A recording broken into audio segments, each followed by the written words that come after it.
Hello, hello, hello. Welcome to Royal Sussex Live. Welcome, one and all. Okay, let me see here.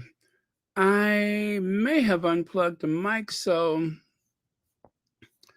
going to take a look at that. But anyway, thank you so much for being here, Lydia Washington, Rodney Jackson, and who else? Connie Balmer. Hey, Connie Balmer. And let's see, Carlene Beckford is here, and a host of friends and others. Okay, so now about that mic. I'm sure it's okay. I mean, I know you can hear me, but it just sounds better if it's in the mic and not. Oh, I know how I can test that. Let me see. Okay, it is not going through the mic, but that's okay. This sounds okay. Well, thank you so much for being here, everyone. Let me grab my slides. I got those ready, believe it or not. I am the very model of efficiency today. Let's see if something goes awry, but I don't think so. Um, hmm.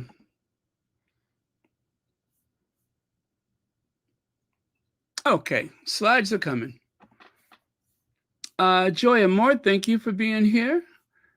Rodney Jackson, Fancy, Ladybird. Elaine Parker, hey Elaine Parker. Church Nelly. Okay, there we go. Slides are ready. Slide, slippity slide. All right, and then, okay, so I'm on the built-in mic. I want to go to the microphone. Let's see here.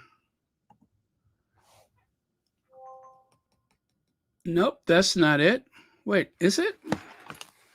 Okay, I think that worked.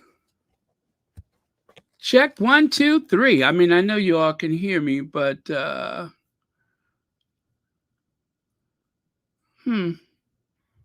okay, and that's input. Okay, I think we're good. I think we are good. So you can't, okay, I'll just do this so I can check. You can hear me? Very good. I hope it's loud enough. Let me turn this up, maybe that. Okay. All right, we are good. Thank you very much, everyone, for your patience. Well, hi to you too, Elaine Parker. Thank you for being here. Uh, let's see, Myra V, Janice Goodrich. All right, let's get on to it. So, latest news, of course, and big support for Prince Harry. We already know that. Update on Charles, Will, and Kate. Support for the monarchy declines again. And dancing Sophie. And here comes Carol, as in Carol Middleton, that Carol Middleton. All right, so this was posted earlier today. Let me see if I can make that bigger so I can see everything. Good luck with that one, right? Okay, no, I got another way. I will take it directly from my file and make it bigger. So, Prince Harry, the Duke of Sussex, to be inducted into the living legends of aviation alongside other remarkable aviators, Fred George, Mark Parent, and Steve Hinton. Celebrate aviation at the Academy Awards of Aviation on Friday, January 19th, 2024. You guys, 24 hours. Now, nobody has mentioned that it was going to be live streamed or anything, but let's hope so. This year's awards are going to be one of the best yet with your host, John Travolta. Special presenters and guests will include, hello, my name is Morgan Freeman. Morgan Freeman will do one of the presentations. Also, Kurt Russell and William Shatner. Spock.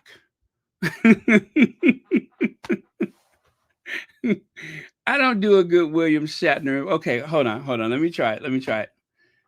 Bones, if you don't create an antidote, we're all gonna die. Jim, I'm a doctor, damn it, not a magician. I bet you're wondering, do I talk to myself, right? I wonder that sometimes too. Uh, those were some bad impersonations. I do apologize in advance. Let's see who else. Kurt Russell, William Shatner. Oh, and Kenny G.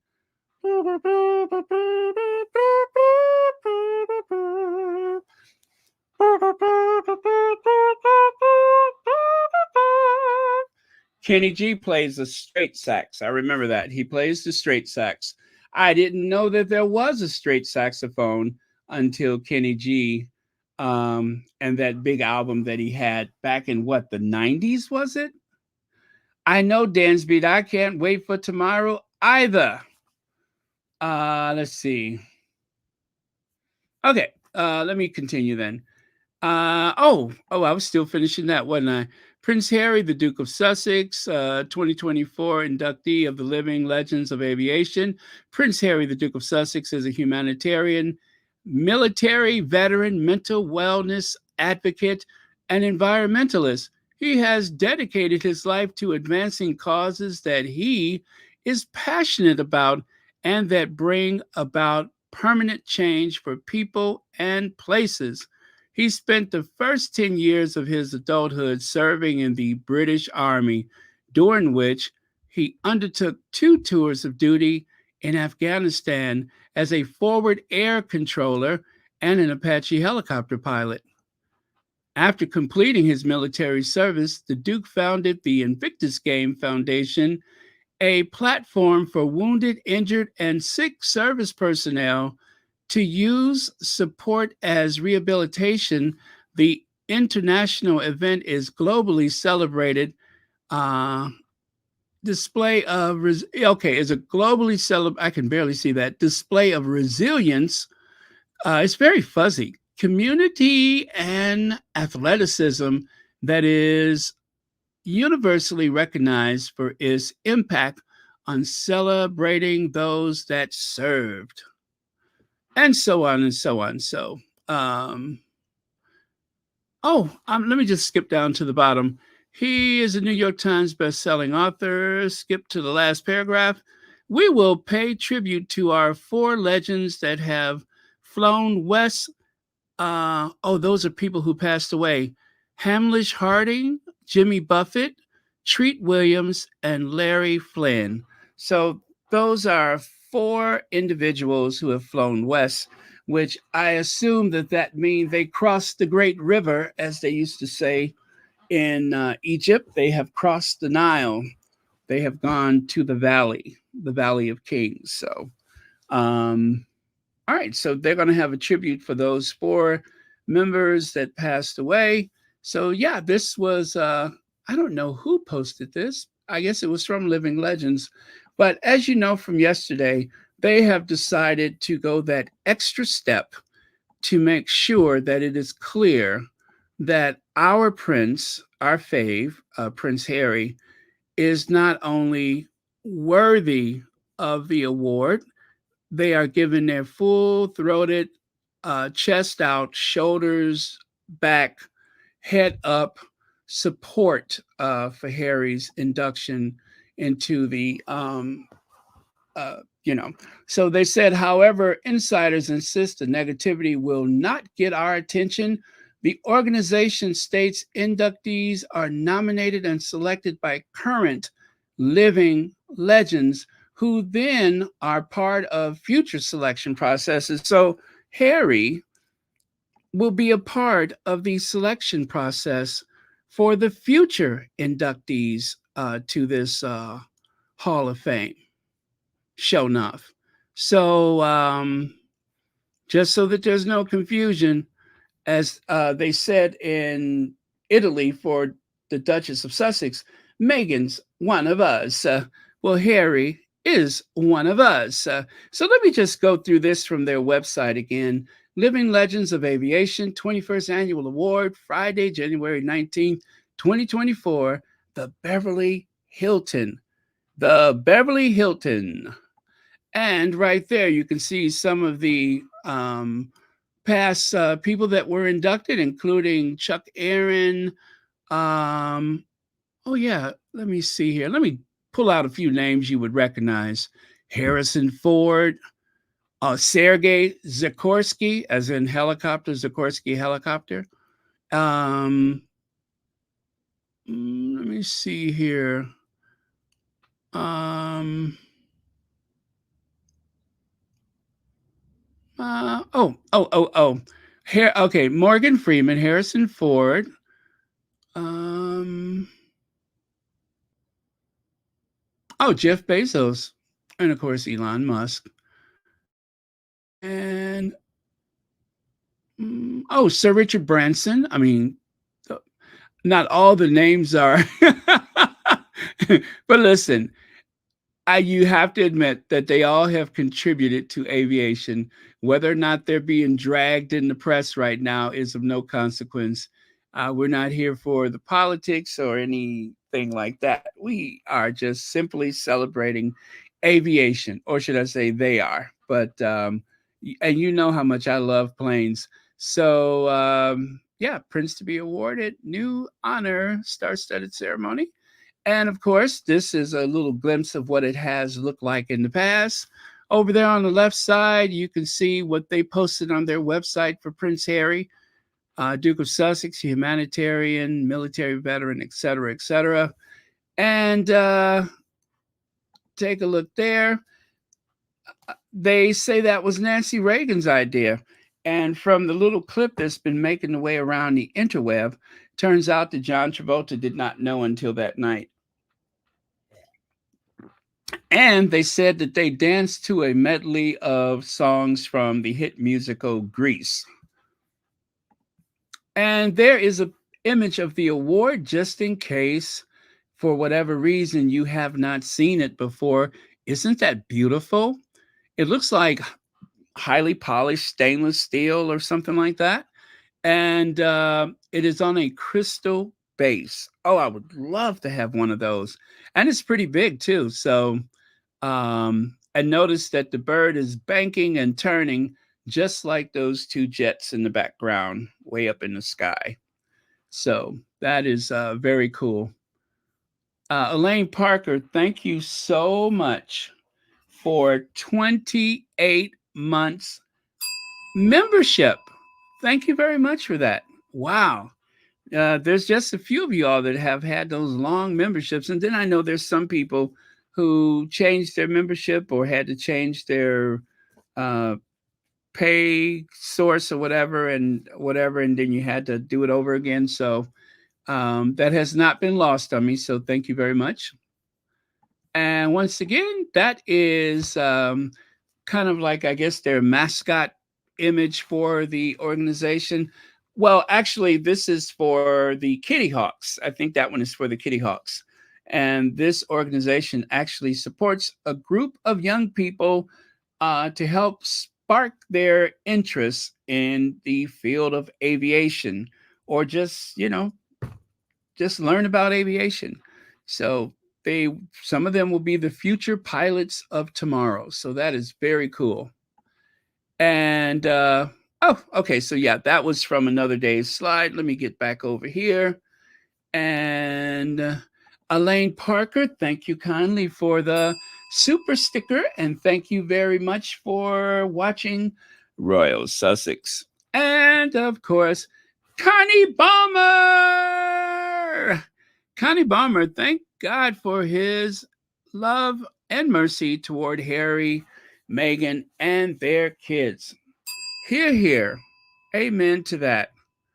Amen to that. You know, um, a lot of things that have happened for the Sussexes, as we found out from the docuseries and even Harry's book.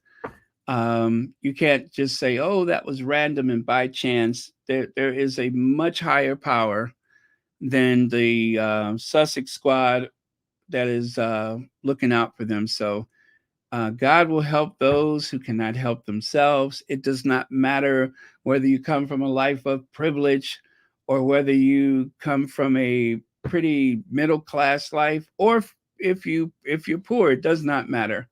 Um, as they say, God knows what's in our hearts. So thank you for that, Connie Balmer. All right, moving on. All right. And let me see. Legends aren't just born. This is what one of the squatties wrote. Legends aren't just born, they are crafted. We have a choice to impact the world. Prince Harry is undeniably earned his status as a legend through his global humanitarian. Okay, maybe a squatty wrote this. I don't remember. Global humanitarian, military, and environmental efforts as a husband, father, veteran, humanitarian, and founder of various impactful initiatives. He positively influenced lives worldwide. Tomorrow we celebrate Prince Harry, the People's Prince, a husband, father, veteran, philanthropist, humanitarian, and living legend. Okay, yeah, I do think one of the squatties wrote that. And you know what? I forgot who wrote it, but they get a bell. They get a bell. Living legend of aviation. Harry has done some remarkable things, especially when you consider a very powerful institution that is working so hard against him, working so hard against his wife and his children and his mother-in-law, all of that. Um, they they have done a lot. They have done a lot. Those evildoers, but that's when fate come in. So all right. Now, let's get on with this then. Let's pray that they're both okay. Kate spends up to 2 weeks in hospital and won't return to public life until Easter after abdominal surgery. King will undergo corrective procedure not to enlarge, but unenlarged prostate next week as Monarch cancels engagements. So the two of them are down. And William says he is going to also have to take time away so that he can take care of Kate. Even with a staff of 60, I suppose it's not easy to take care of Kate and the children. So even with a staff, excuse me, a staff of 60 and possibly a CEO who was hired to help manage the household, I think I might have to get one of those. Um, it looks like it's going to be a long haul. And just goes to show if you hire the right people, you can manage anything. And I don't know. It doesn't really speak for the countless people who have to manage through these things all over the country and all over the world, but that is what they are pushing in the papers. And you guys, I have to warn you, I don't know if you have much of a gag reflex. I don't know what triggers you into projectile vomiting, but it goes from bad to worse. Anyway, I tell you what, when I give you the cue, we'll all do a collective eye roll. Is that okay? When I give you the cue, we will do a collective eye roll. Not to take away from the medical procedures, but it's the coverage from those sycophants at the tabloid newspapers that is I don't know. It's putting a sour taste on my stomach. Let's see. Joyce Anderson says, Baron, can we have one of those awards? Your subscribers will gladly buy you one. Oh, you can have. Yes. I'm sorry. I read that wrong. You can have one of those awards. Joyce Anderson is beautiful. I would love to have one of those, but I'm pretty sure that they they reserve those just for the legends of aviation. I think I'm going to have to try to earn one, but I appreciate if you can hook me up. Let me know. But thank you so much for mentioning that. And Valerie Black, thank you so much for becoming a member of Royal Sussex. Thank you very much. And Legs is here. Great. The doting husband made sure he didn't have blackout windows when he went today. I wonder why he decided to pay a visit after the public knew. Right? Yeah, it kind of seemed, well, yeah. And now that you say that, is this the first time he's been at the hospital since she's been there? Because we don't know. But they said that he went after the school run. And as you'll see as I go along, the tabloids are doing everything they can to uplift William with this. It okay. There's a tale of two reactions. There are the sycophants in the tabloid media, and of course the trolls and derangers. And then there are some people that are not squatties. There are some people that are not squatties that are crying foul and that this is too much. And is actually, I'm going to tell you, I got one little soundbite I'm going to play for you, and you are going to be surprised because I don't think this guy is at all a fan of the Sussexes, but even he mentioned that it was getting out of hand. But thank you so much, Legs, for the super chat. And let us continue. So, right here, Republic. This mail front page is just offensive. The country has better things to worry about, and making this some kind of national source of concern is laughable. Now, of course, Republic is the organization that is led by Graham Smith. No, is it Graham Smith? Yes. Yeah, I think it's Graham Smith. That's the guy who, is the leader of the Not My King, and et cetera, et cetera. So that was from their Twitter, or X, the social media site formerly known as Twitter. And then after that, you can see that Republic was responding to this.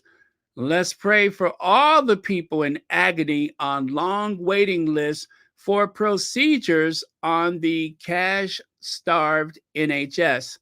I waited 18 months for mine.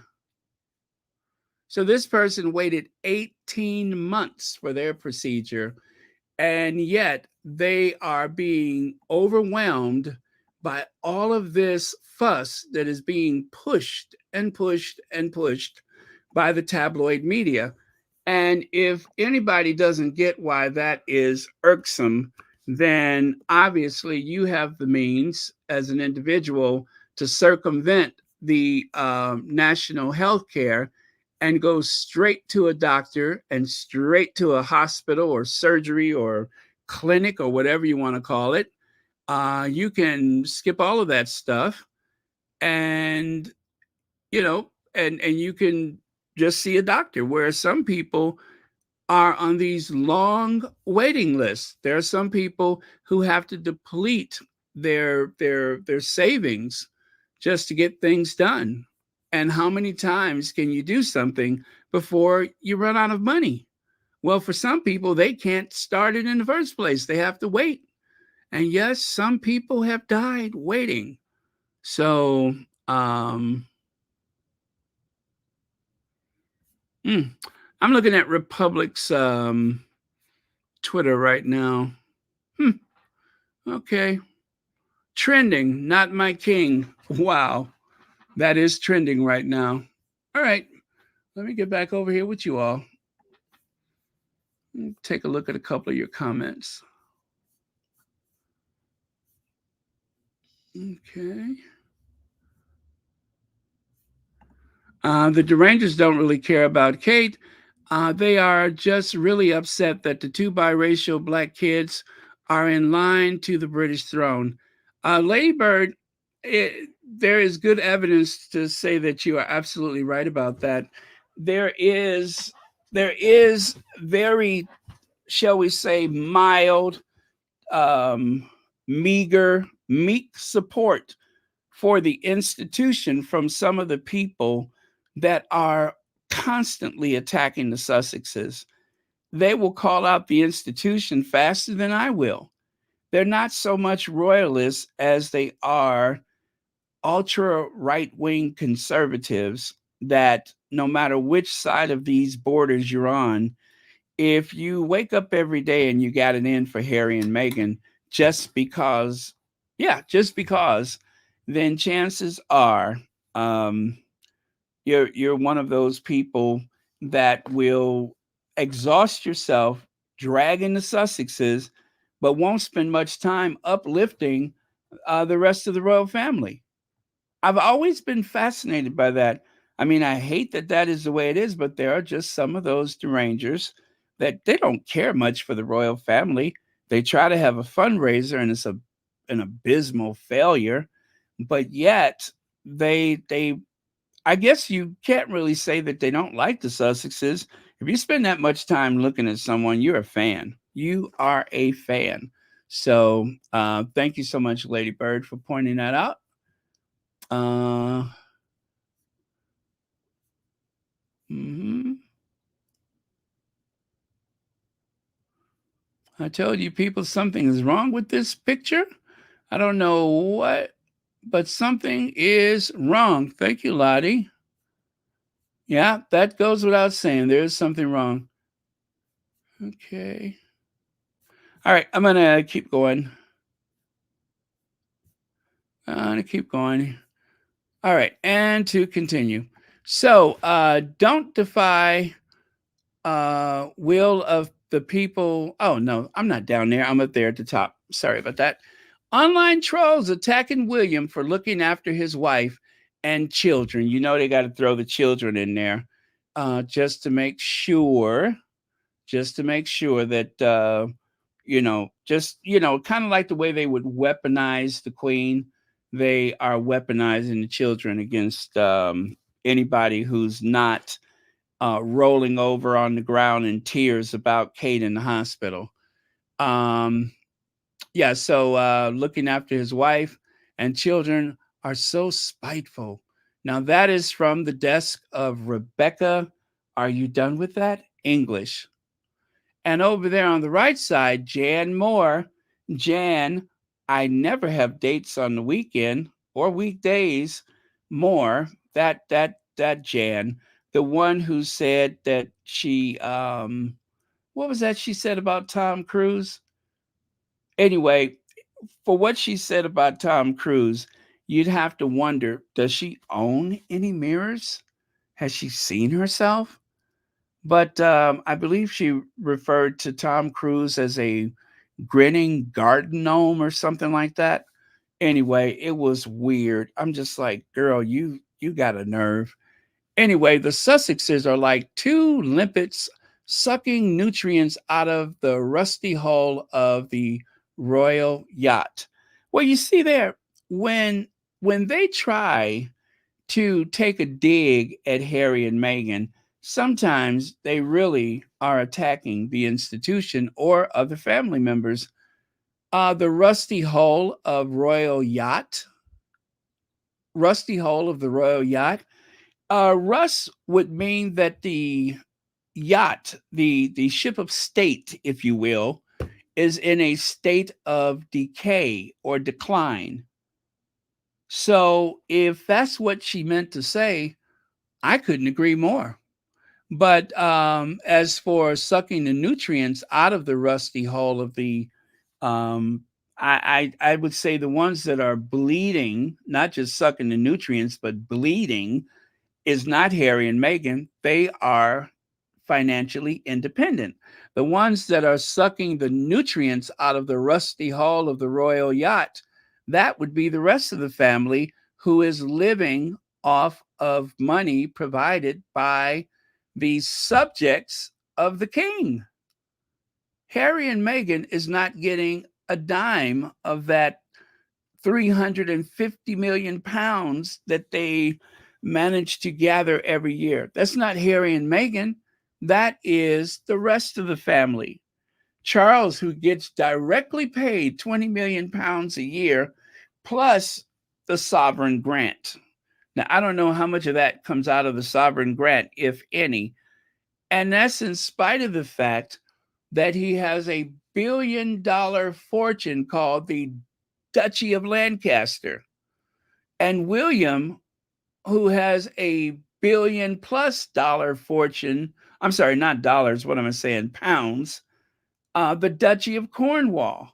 Both of those duchies were established or procured so that the sovereign and the heir will have an income, a working income, a means by which they would be financially independent no matter how much they gambled, no matter how much they spent on mistresses, if any, they would always have a source of income. That is the whole point of those duchies. Most duchies, like the duchy, well, the Duke and Duchess of Sussex, they don't get any money from Sussex County. That is not a source of income for them. Um, but anyway, I'm not going to get into all of that. Uh, Let me see. Osilia Ohashi, thank you so much for the super sticker, and thank you so much for watching Royal Sussex. All right. And hey, Lucy Wynn. Let me continue. Now, oh yeah, first soundbite. Let me get this soundbite going for you guys. I'll just say it like this. Dr. Shola said what a lot of people are thinking. And I just want you guys to know, if you think there's some groundswell of emotional support for the royal family because they are suffering through what millions of families around the world have to deal with, trust me when I say this, it is not all that. It is not all that. In spite of the fact that they keep having these interviews with people on the street to try to convince the average person, you see, they get this wrong so often. They tried to drum up all of this emotion for Philip when he died. A 96, no, how old was he? 99-year-old man who had lived a life of comfort and wealth and luxury and access, 99 years of it. And most people just kind of went on about their business. And then, of course, the Queen. They were hoping to get the wailing in the street like that of Princess Diana. That did not materialize. It's very hard, it's very difficult to drum up that kind of compassion when there's such privilege involved. And so again, that didn't work. Plus, they could not really tell you exactly what the Queen did for 70 years besides meet nearly every American president. I don't know. I'm still waiting for that. But anyway, let's get to Dr. Shola. Oh, you know what? All that talking. Oh,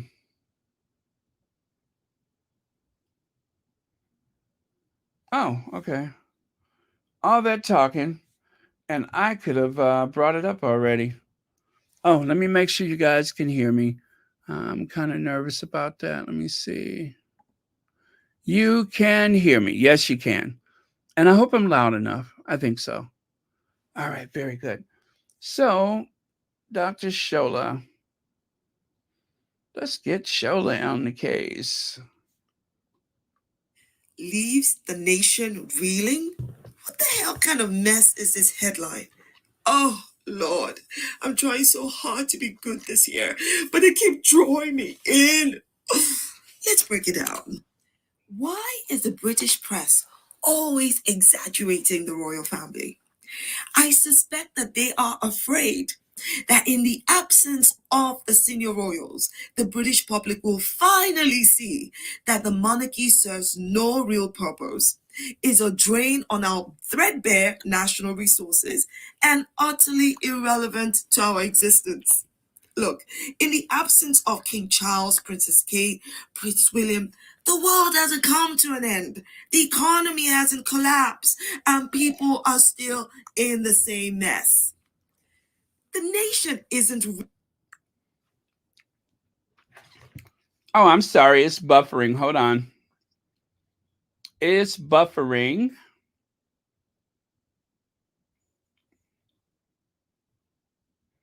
Oh, that's weird. It is buffering. That has never happened before. Let me try it again.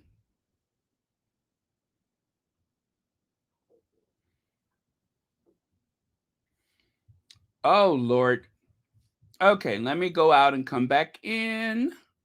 It is buffering. Leaves the nation reeling. Okay, I got a good cell connection. What kind of mess is this headline? Oh, Lord, I'm trying so hard.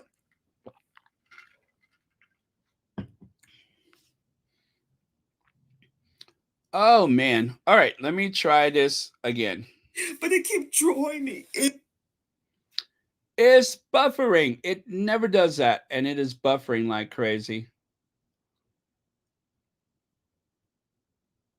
Oh, well. Try this one more time. If it doesn't work, we'll move on. Oh, wow. Leaves the nation reeling. What the hell kind of mess is this headline? Oh, Lord, I'm trying so hard to be good this year, but they keep drawing me in. Oh, let's break it down. You know, it gets to a certain point. Anyway, we'll come back to it. Um, but yeah, and Why? I did. What do you call it? My phone is. I did the update on my phone, so it's not that. It is a glitch with X. That's where I'm getting it from. X.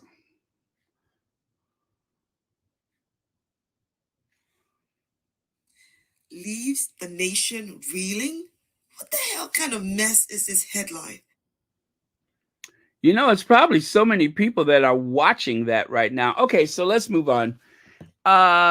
Anyway, as you can tell, Dr. Shola is not having Oh, it. I'm trying so hard. Okay, Dr. Shola, we tried. We tried. So I tell you what, I'll do this. I will do this. Let me see if I can. This year, but they keep drawing me in. Let's break it down. Why is the British press always exaggerating the royal family?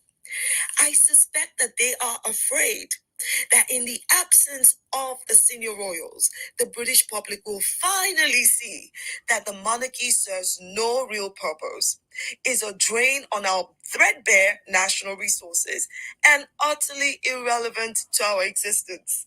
Look, in the absence of King Charles, Princess Kate, Prince William, the world hasn't come to an end. The economy hasn't collapsed, and people are still in the same mess. The nation isn't reeling from threadbare royal resources. Utter rubbish. Let me tell you what we're reeling from. We are reeling from a cost of living crisis, a broken down NHS system, poverty, systemic racism, culture wars, social injustice, Brexit, food banks, home shortages, homelessness, the incompetence of the Tory government, and that's just to name a few. From one human to another, I wish Princess Kate and King Charles a swift and speedy recovery. Get back on your feet and be in good health, like I would wish for anybody else. But no one, absolutely nobody, is reeling from the absence of whatever they call work. Or the fact that Prince William is doing what a husband should be doing and what a father should be doing. Come on now, please manage the exaggeration, okay? And do you know why no one is reeling from these threadbare royal resources, as the Daily Mail puts it? It's because they were never present in our lives in the first place. Hashtag just saying. Hey, look, don't hate the messenger, hate the truth. Huh. Thank you, Dr. Shola. Don't hate the messenger, hate the truth. They were never present in our lives in the first place. Um,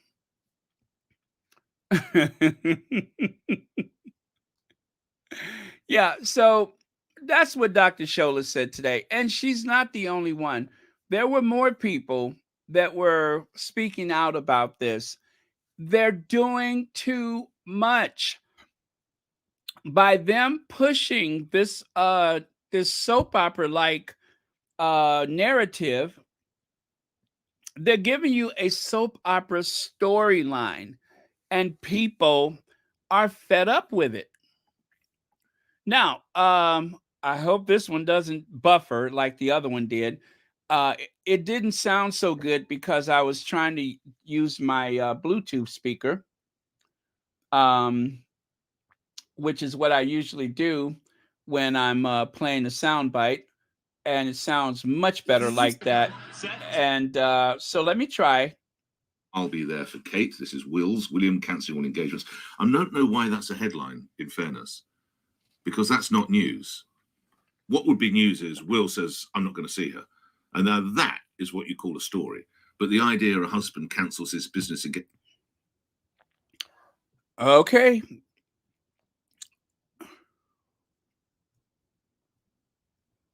Wants to be by his wife's bedside in hospital. Sorry, love. I'll see you next Friday. Oh, you guys, well, this is not working. And that never happens, but it's happening. Oh, you know what? I figured out what's happening. The battery on my Bluetooth is low. That's what it is. Let me plug in my Bluetooth and problem solved. Remember, if this happens again, you guys, I need to check the battery on my Bluetooth. Ha! All right, Nick Ferrari, let's try that again. I'm down the pub. I mean, to me, call me cynical. I don't call. Let's start it over, and we shouldn't have a problem. Daily Mirror, I'll be there for Kate. This is Will's. William cancelling. Okay, so that that didn't work. That did not work. Okay. Engagements. I don't know why that's a headline, in fairness, because that's not news. What would be news is Will says, I'm not going to see her. And now that is what you call a story. But the idea a husband cancels his business engagements to be by his wife's bedside in hospital. Sorry, love, I'll see you next Friday. I'm down the pub. I mean, to me, call me cynical.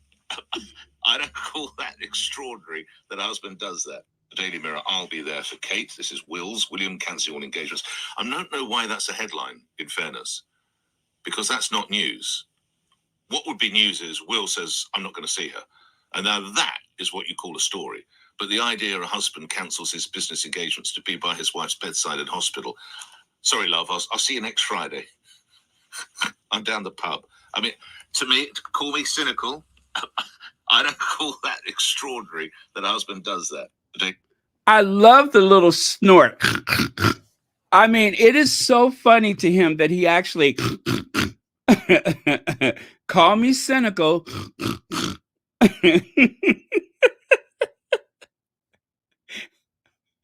You see what I mean? Now, I do not believe that Nick Ferrari is a big fan of the Sussexes, but every so often he will speak the truth.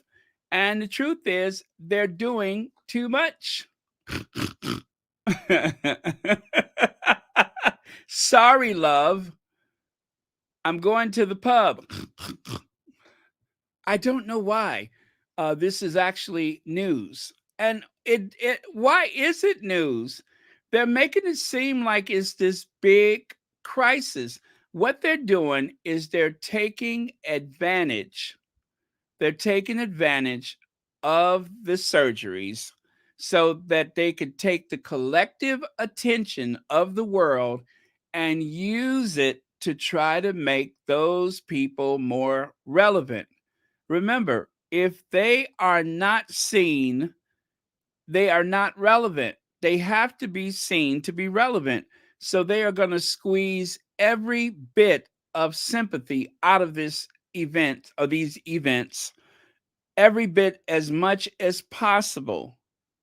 And I do believe that Charles, I think that this was a huge coincidence that Kate had to have her surgery, which they claim was not an emergency surgery. However, there was a doctor on American television who said that it's rather semantical, um, if you consider having a surgery as soon as possible rather than someone coming in and having it the same day. In other words, this surgery, you could technically say it was elective because they didn't have to do it immediately. However, it was very necessary to do it as soon as possible, as things could have gone worse or the pain and discomfort was too much to tolerate, or both. So, whatever it was very much, in some respects, an emergency. Yes, and right before the award, thank you, Church Nelly, and right before the award, they are trying to milk this for everything they can.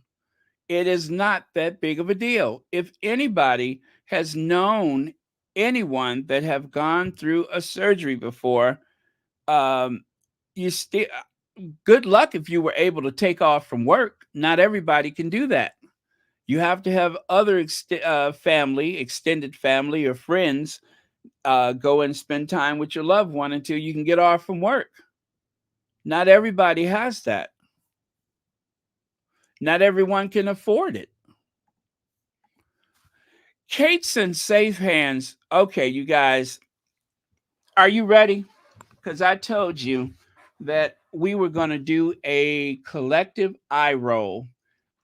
Church Nelly, when you put the eye rolls in the chat, I'm going to ring the bell and we are going to do a collective eye roll because this is getting out of hand. I'll wait for it, but this is getting out of hand. Are we ready? We're going to do a collect. Oh, and you got a sigh too. Like, yeah, we'll do a collective eye roll. Waiting for you, Church Nelly. Because it's too much. It is way too much. So,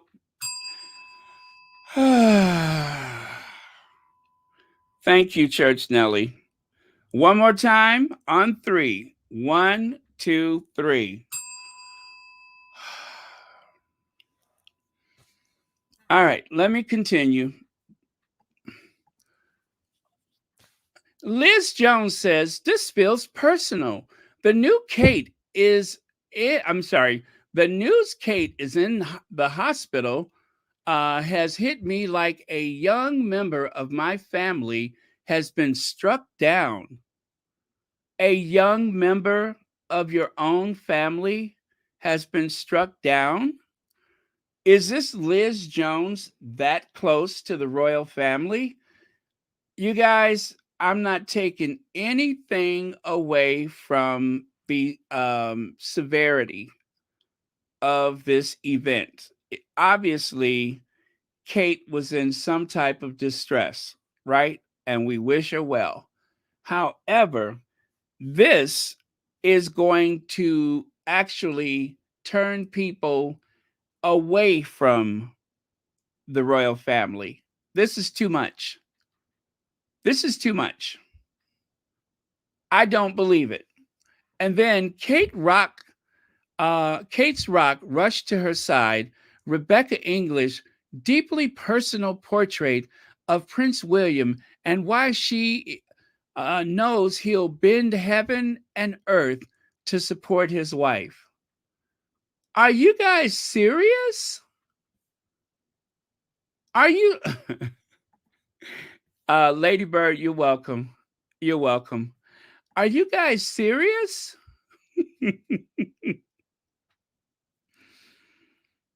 Um, Again, he is doing what a husband is supposed to do.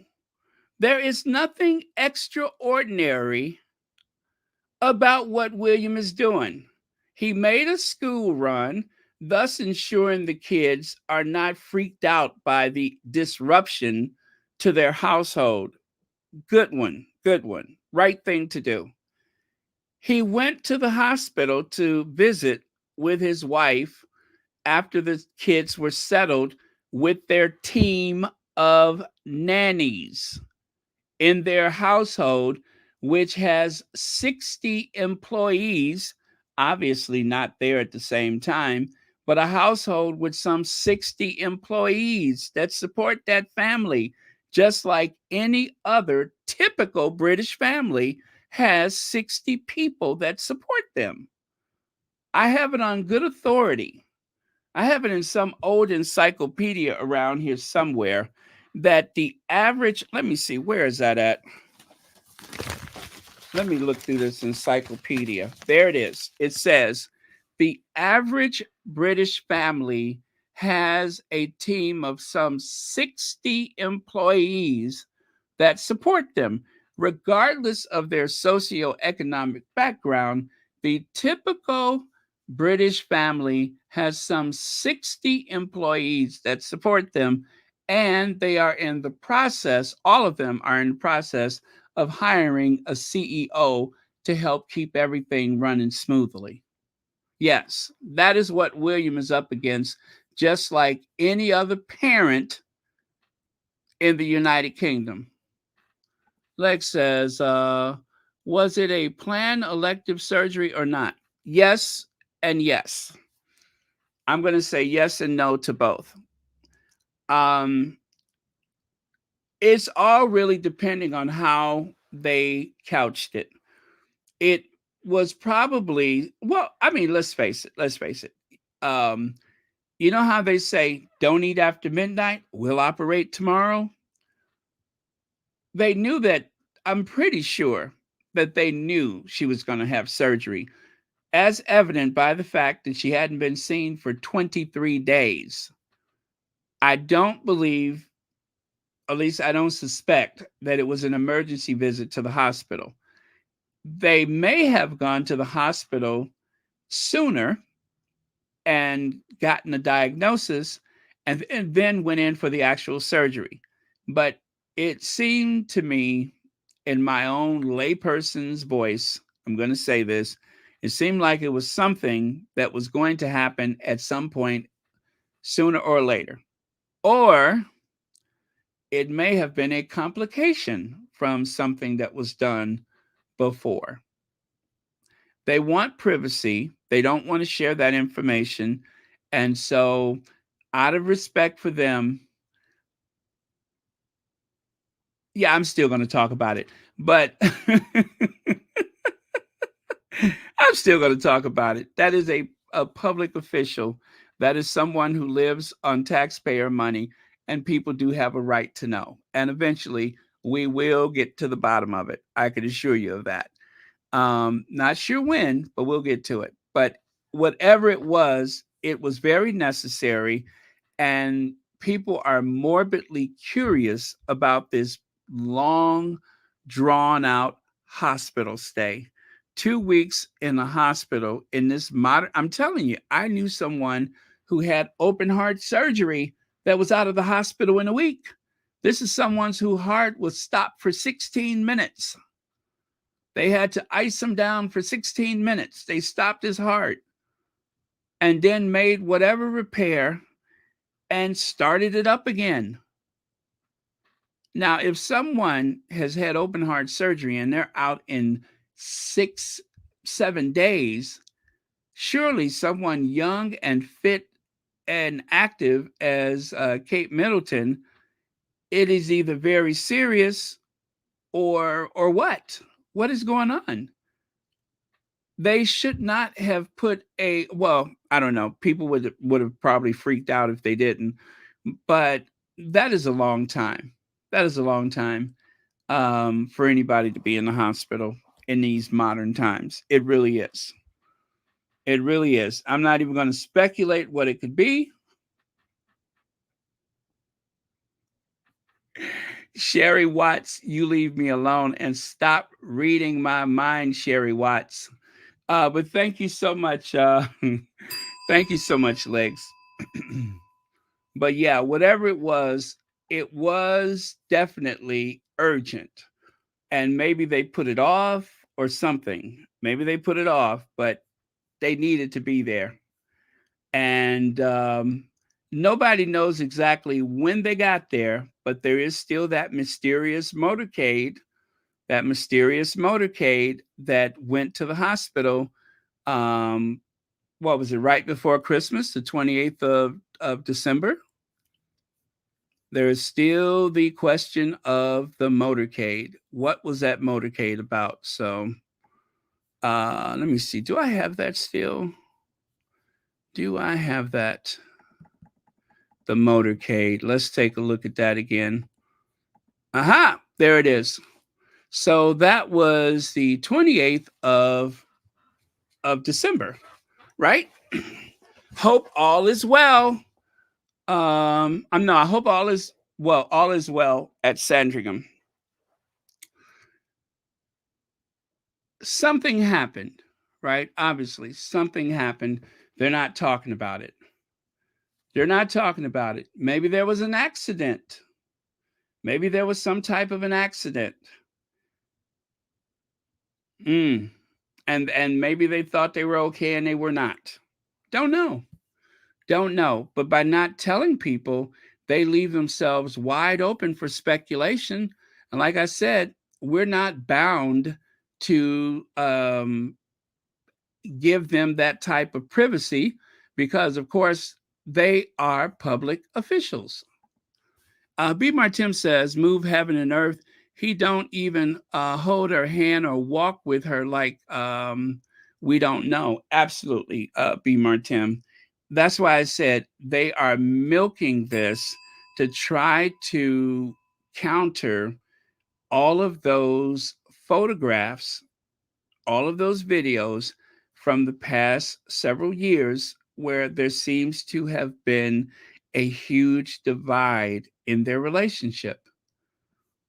There was like talk that there may be some big announcement this year. But whatever the case may be, they're still plotting. This is all part of images being conjured up. A PR stunt is what I'm going to call it. It's a PR stunt. It's a PR stunt. And they are working in conjunction with the tabloid media. It is so glaringly obvious that they are working with the tabloid media. Thank you so much, B. Martim.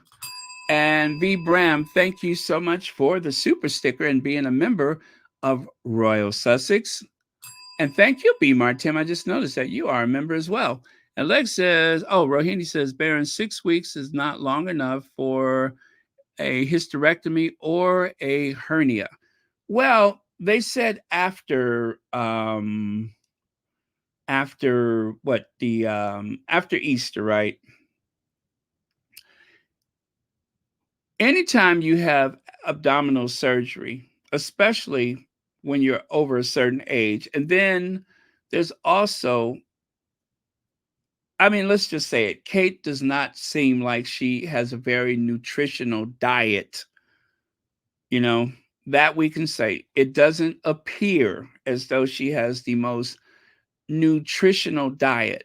And if someone is suffering from malnutrition, you know, there are some people that are morbidly obese that are suffering from malnutrition. They are just not getting the nutrients they need to sustain themselves. And so, if that's a factor, it could prolong the healing process. She may even be away longer than they said. That is a guesstimate. But depending on what was happening before, she may be away even longer than that. Now, they may have given us that big number so that they could stage the scene for the triumphant comeback. That's also a possibility, is that they are going to stage this so that she can make the big triumphant return to public duty. So, uh, but as you can see, if if the way that they're doing this William thing right now, if that is any indication of what is likely to come, then they're going to make this big return to public duty. So she may be back sooner. Don't be surprised if she's not back sooner than what they said, well before Easter. But we'll see. We'll see. But thank you, Legs. All right. All right. I don't think I missed anything. Make sure. Okay. Well, yeah. Anytime that the abdomen is involved like that, you can't lift anything. You got to heal, because so much of your posture, so much of your standing erect is established with your abdominal muscles, is so important. It's your core strength. The abdomen is very important. I think that's why they call it the chi. They always center it from the middle, because that is what holds us together. That's what keeps us standing up straight. If you got weak ab muscles, then you may have back problems. So, very important area. Let me see here. Yeah, right. Connie Bomber says the abdomen is the most complicated thing. Exactly. And I'm not a medical professional, and I know that the ab. I mean, you have a rib cage that supports everything above that, but below, it's a lot of muscles that keep you together, keep you moving, and if they have to cut into that, then it takes a long time to heal. It takes a long time to heal, just because the wound has healed, but on the inside, that goes on for a long time. Okay, thank you so much for that, Connie Balmer, and let's keep it moving. And again, you're welcome for the photo. I wanted to find something that conveyed sympathy, since the tabloids want people to have sympathy and solidarity with William. I thought, what better way to make this connection than to use one of his most expressive faces to date?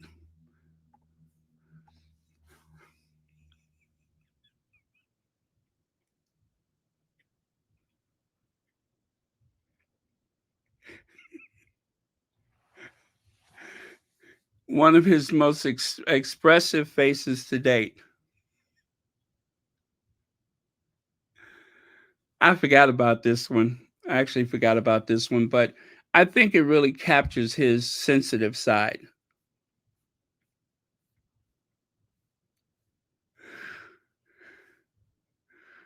Uh, Let me see. I wanted you to see my prior post. Lift anything she may lift her arms as something as someone dresses her to wave to people, and then oh, she'll be back.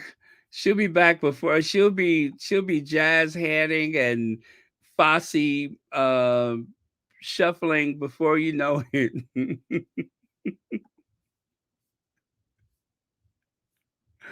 Yeah, she'll be back, and she'll be better than ever before.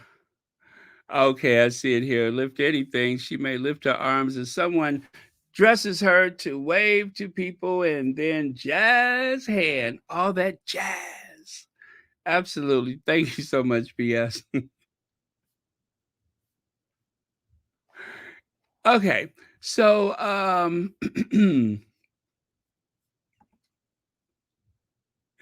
thank you, Lottie. I knew you would approve. Uh Let me see here. So at the end of the engagement, I stepped tearfully out of the room to allow William some private time with the families. This, of course, is Rebecca English. This is Rebecca English. When he exited a few minutes later, he had obviously noticed my distress and I think was aware why. He looked at me, smiled kindly, and nodded his head. Here, love, you okay, Rebecca? Here, you okay, Rebecca? And so at that point, there was no hint of anything untoward was going on behind the scenes in his own life, which makes the reaction by some to his decision to clear his diary to be at his wife's bedside and support their three children disgraceful in the extreme. Social media has been awash with trolls, even those with the letters DR before their name, decrying his action. One, I shall not name the individual as I fear they will only enjoy the publicity, highlighted in article on Mail Online and wrote, should we clap for him? Ooh, I know which one that is.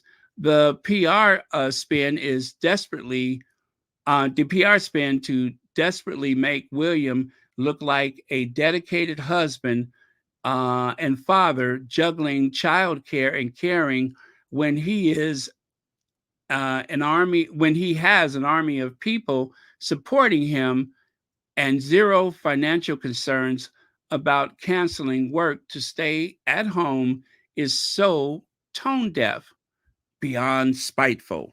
Okay, I shared that post actually. And let me tell you something, that post has gotten a lot of support.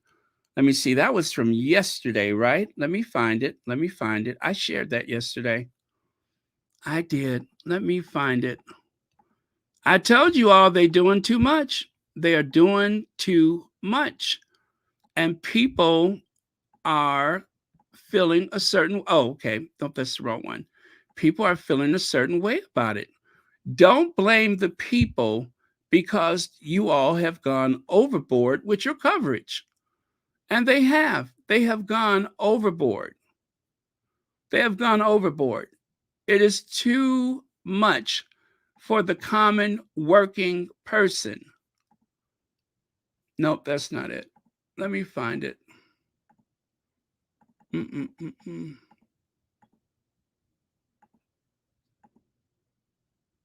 Oh, by the way, the Daily Mail shared this yesterday. I wonder if she had anything to say about the Daily Mail referring to the 3-inch scar on Kate's head. That wasn't necessary, but oh, there it is right there. See it at the top, Dr. Mike? Dr. Mike, who has a blue check mark. Now, we don't know if Dr. Mike is a doctor, but Dr. Mike says Kate will stay in hospital for up to 14 days after surgery.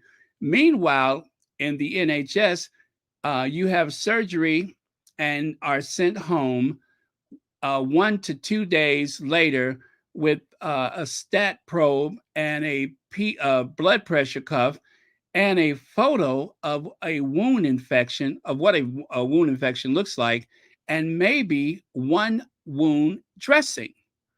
Oh, no, that's not the one. But I did share something from Dr. Mike. I think this was it, but maybe I had another one. But anyway, so what's her name? Rebecca English is upset because everyone's not falling in line. Everybody's not collapsing to the floor in despair because Kate had a scheduled story. They said it wasn't, I'm not story, but oh, that was a Freudian slip.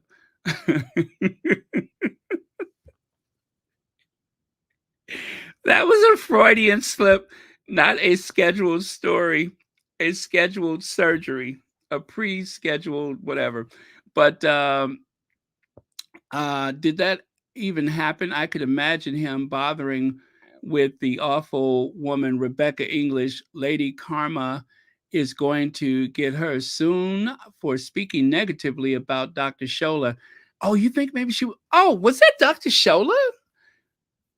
what's that, Dr. Schultz? Oh, yes. 1960. Thank you so much for that.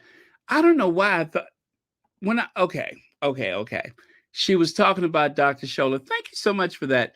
I had totally disassociated the two. Oh, let me slow down, you guys, because I'm going way too fast. And I'm going way too fast. But you're right. Let's go back to Dr. Scholler. I think you're so right. That was Dr. Scholler that said that. Um, that was Dr. Scholler's tweet from yesterday, right? Right. Dr. Scholler's tweet from yesterday. Let me find it. Ah, there it is.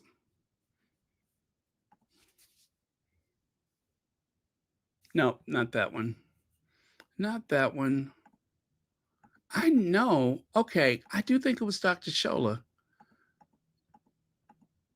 Uh, that's Dr. Mike. Oh, boy. Oh, there we go. Okay, thank you, 1960. It wasn't Dr. Mike, it was Dr. Scholler. Should we clap for him? The PR spin to desperately make William look like a dedicated husband and father, juggling childcare and caring when he has an army of people supporting him and zero financial concerns about canceling work to stay at home is so tone deaf. Most Brits juggle childcare, caring for a spouse, and can't afford not to work. Besides, women juggle this all the time, and we get no coverage boosting us in the papers. Thank you, Dr. Scholler. All right, let me slow down, you guys, because I'm going too fast, and I totally forgot that it was Dr. Scholler that said that. Okay, 1960, you are a treasure. All right. Judy Matassa said, it takes a while for bruises to.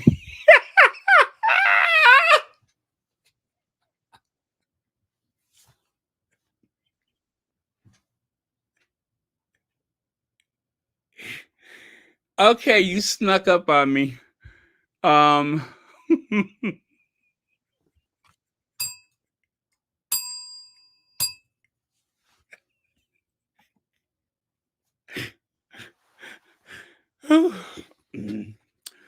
Woo, you snuck up on me, Judy. You snuck up on me with that one.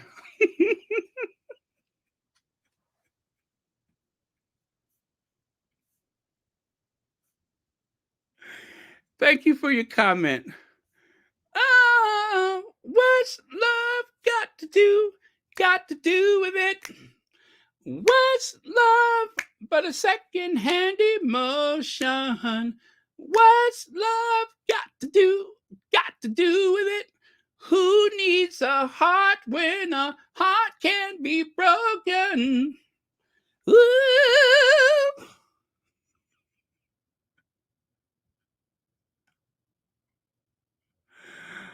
Oh man.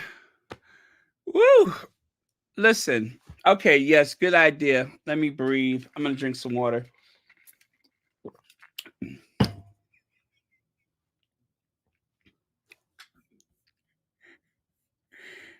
Anyway, let us continue, shall we? But yeah, so Rebecca English was doing the most with that comment. And I agree with Dr. Scholler. There are plenty people out there who have so much less to work with. There are so many people who do not have an electric Audi with a royal protection officer, followed by a what do you call that thing? A Range Rover with two additional royal protection officers, and that's only because you can't fly a helicopter onto those narrow streets. Otherwise, they probably wouldn't have bothered to drive. Anyway, most people do not have that. I'm just going to say this one more time, just so that there's no confusion. I wish the Princess of Wales a speedy recovery. Go home and be with your babies. But as for William, All of this fuss about him doing what a parent is supposed to do anyway, and what a lot of people can't afford to do. They should stop it. It is tormenting to working class people all over that do not have these conveniences. So, this soap opera that they're pushing on people is in that's tone deaf. That is what's tone deaf, is them pushing this soap opera. That's tone deaf. If anything is tone deaf, it's the soap opera. So right here, the bots, the bots. There are concerns about the bots. I'll let you take a look at those and you decide, are those bots or are they not? In spite of all of the goodwill and compassion that is being directed toward Kensington Palace, they are still uh, doing bots from somewhere. I don't know if they're coming from Kensington Palace. I don't know that they're not coming from Kensington Palace. But someone who has resources have purchased bots to go out there and try to create even more fuss. Kate Middleton's surgery will have a huge impact on royal family. William to pick up extra workload amid setback. Expect the Princess of Wales abdominal surgery to set is set to have a. Why does that repeat like that? Unless that's a bot, why is it repeating? Right? And look at the source of that post. Look at the source of it. Right? Source New York Post. So someone tweeted the New York Post only for someone else and someone else and someone else and someone else. All of these people tweeted the same thing. Those are bots. Those are not people. Those are bots. Those are bots. From bot reporters to the loss of legendary editor, the Daily Mirror is hanging by a thread, and good riddance. So there's an article in the Guardian today about the slowly declining Daily Mirror. More than 700 journalists lost their jobs at publisher of the Daily Mirror last year. Staff numbers are down by a third in total since 2016, but it took the loss of just one of the highest, highlight as editor in chief at the end of this month, like the Ravens leaving the tower, as one former executive put it. You know, they say it's bad luck if the Ravens ever leave the Tower of London, then what is that they say? Then London will collapse or the tower will whatever. But they say that the Ravens have to stay at the tower or it's bad luck. Well, this editor left and they said that the Daily Mirror days are numbered. Prophecies about the fall of the print kingdom are not new. The readers may struggle to care much about the fate of a tabloid found by a court just last month to have hacked Prince Harry's phone, yet the saga of reach the pub of the reach of the Daily Mirror and Express, as well as some 120 local news papers matter. Does it? Because if they're producing fear and anxiety, I don't know that it's a big loss.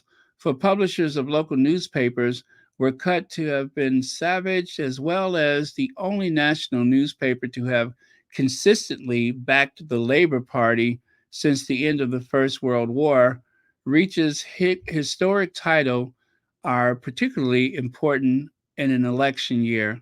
Launched in 1903, when most titles were written by and for a narrow elite. I think they're still written for a narrow elite. The mirror left of center politics and working class support caused historian A.J.P. Taylor to say that the English people at last found their voice. They found it and they lost it. All of these newspapers have been hijacked by right wing propagandists. That's what they are. So, good riddance. Most people are getting their news from online sources, and I'm sure that includes the Mirror and whoever else. But print newspaper is dead, and even the online papers are still losing readers, as well they should. There's alternative news sources out there, and a lot of people are just tired of being brainwashed. They're tired of being gaslighted or gaslit. So it's their own fault. Middletons lend a helping hand. Kate's parents and Pippa and James clear their diaries to help William. Oh, good grief. 60 employees, Kate Middleton's mama and papa, and the Marshmallow Man, and Pippa, the social climber. You mean to tell me all of that is necessary to help William successfully? He's already taking off from work. What are they going to do? What are they going to do? Middleton's lend a helping hand. Kate's parents and Pippa and James clear their diaries to help William with looking after George, Charlotte, and Louis as Prince visits wife as she faces third night in hospital. Oh. Now, this is a screenshot. The Daily Mail is pushing stories out there so fast. Notice that there's no space in between third night in hospital. See that? Night in hospital at Nighton. See how there's no space? That's because they in such a rush to push that propaganda out there, they didn't even bother to leave a space. And look up there, Kate's parents and Pippa and James. Shouldn't it be Kate's parents, Pippa, and James? But they put Kate's parents and Pippa and James the Marshmallow Man clear their diaries. Oh, yes, I am the Marshmallow Man. Um, so with 60 employees, right? And a CEO, right? You're bringing in the grandmother. Okay, I could see the grandmother, but Pippa and James, are they just throwing names in there to aggravate people? Or are they just throwing those names in there to remind us that the children have an uncle that tried to build a fortune on marshmallows and an aunt who married someone with $1 billion fortune in the family? Is that what they're trying to remind us? And as for Ma Middleton, what is she going to do? Come down the aisle? No, come down the hall of the house passing out peanuts? Are they going to pass out peanuts to the kids like she used to do at the airline? She's going to go push her little beverage cart around. Coffee, peanuts, hot towel.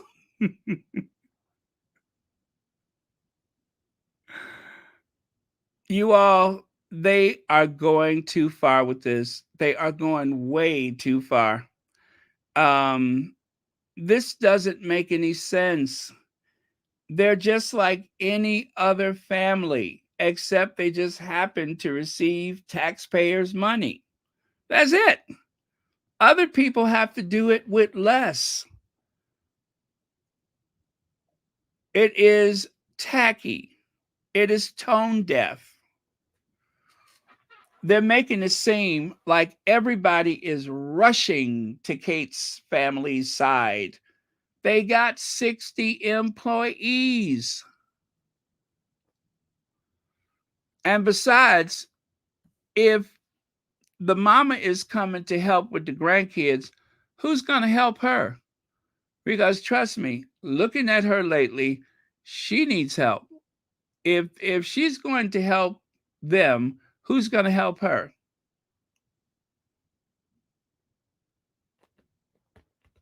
She needs help and possibly needs to go away for 30, 60 to 90 days herself. She might need to go away for 30, 60 to 90 days, one step at a time. YM Joy says, Hoppo, who that woman? Hoppo, Hoppo, who that woman? Thank you, YM Joy. That's what I was just saying. If she's going to help them, who's going to help her? Who's going to help her?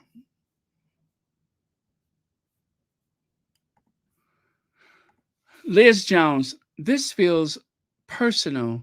The news Kate is in hospital has hit me like a young member of my family has been struck down. Has been struck down? Oh my God. Has been struck down. Make it stop. That's all I can say is please make it stop. Somebody make them stop. Because they are doing no service to the royal family. Wasn't Princess of Wales like a brightly flickering candle at Christmas when she hosted her annual carol concert at Westminster Abbey? She's the person we would love to have in our own, in our families, at special get-togethers, cheerful, unflappable, beautiful, turned out. Let me see. Oh, beautifully turned out, rather. Great with the little ones, willing to mock. Oh, I'm sorry. Willing to muck. Willing to muck in. I don't know why I thought mock. Willing to muck in, clear plates. Oh, good God. Oh, good God.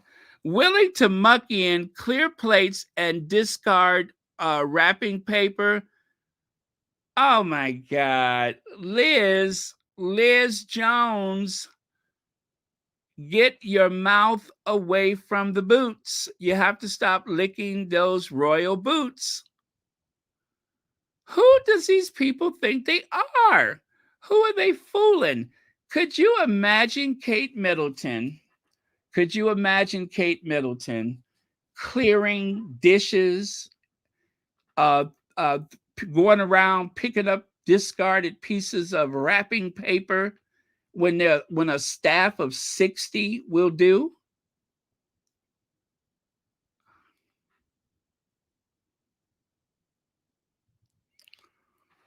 I'm sorry, I didn't see that earlier. This is the first time I saw that. I did not see that earlier. Willing to muck in, clear plates, and discard wrapping paper. I'm sure that means play the piano. It got cut off, but I'm sure that means play the piano. So she's going to sing crack jokes like Nipsey Russell, clear the plates like Florence on the Jeffersons. Let me see. What else did they say she was? Oh, she's going to interact with other people's kids without cameras around. Baby, bye. Thank you so much for the Cash App. Let me see here.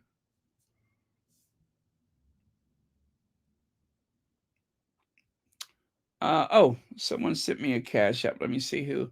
Oh, the letter S is the first name. Thank you so much, letter S, for the Cash App. And there was a PayPal. Let me see who sent the PayPal. Mm-mm-mm.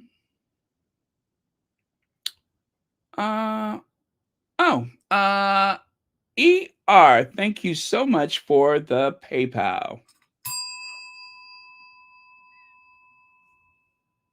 Oh, I got a PayPal yesterday too. Thank you, JC. I don't know if I said that, but thank you very much. So let me see here.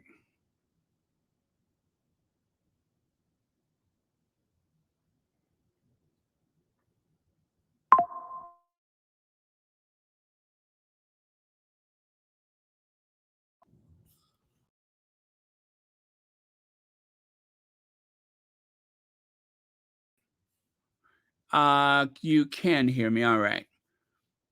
I just got a weird message on my phone about the microphone. I think I had my phone connected to the microphone too.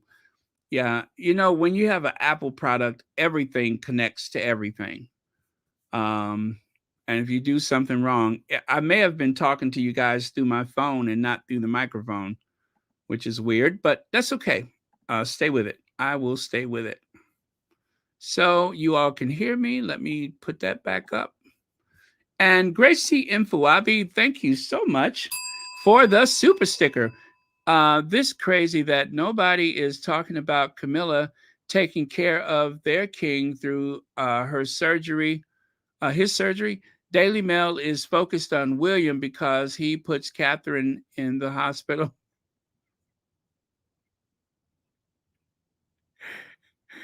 He took, or he, okay, there is a cover up going on in these stories.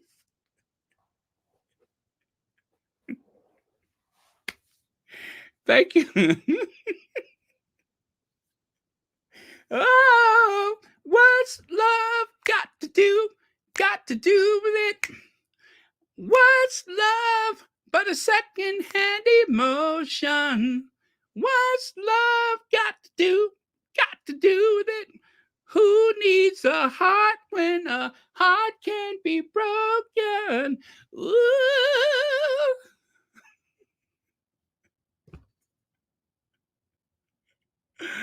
Woo! Lord have mercy. You all are wearing me out. Anime, anime. Ike, whether I sing it fast or sing it slow, it all sounds the same. What? Whether I sing it fast or sing it slow, it all sounds the same. Anime, you better sing that song like I told you. Ike, whether I sing it fast or I sing it slow, it all sounds the same. Oh boy, when she said that, I was like, oh, maybe you shouldn't have said that. Whether I sing it fast or I sing it slow, it all sounds the same.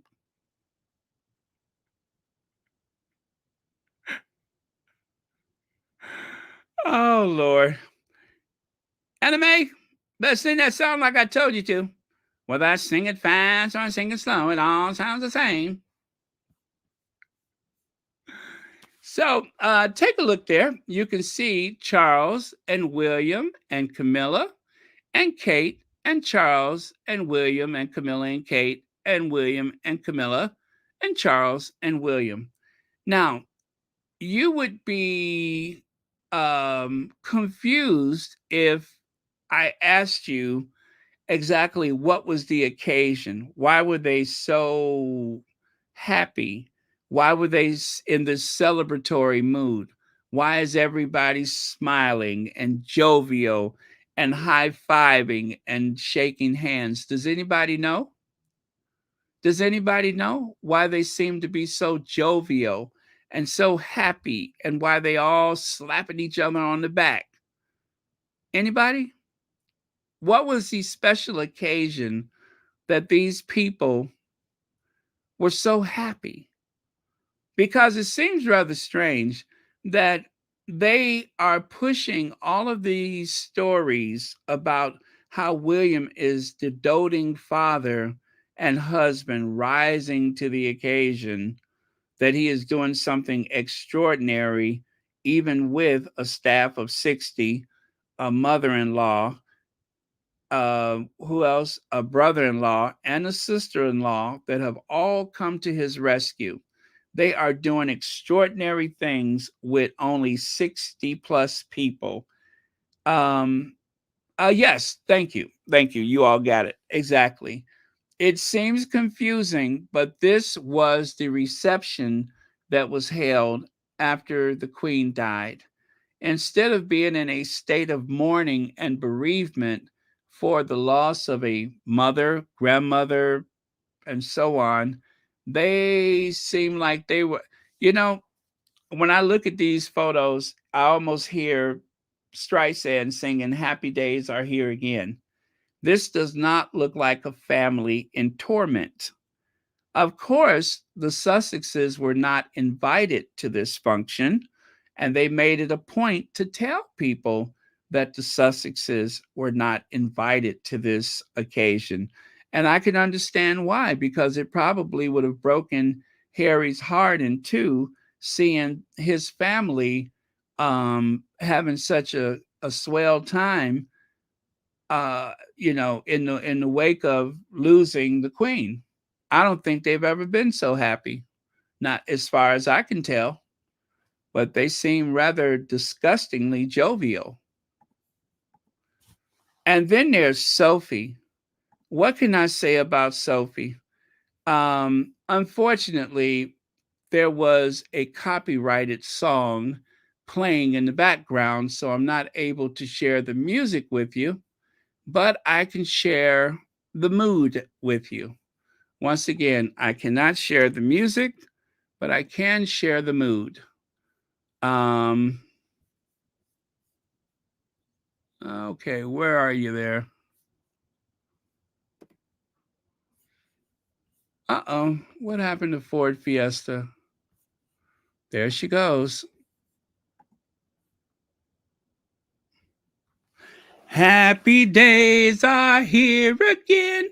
The skies above are clear again. So let's sing a song of cheer again. Happy days are here again.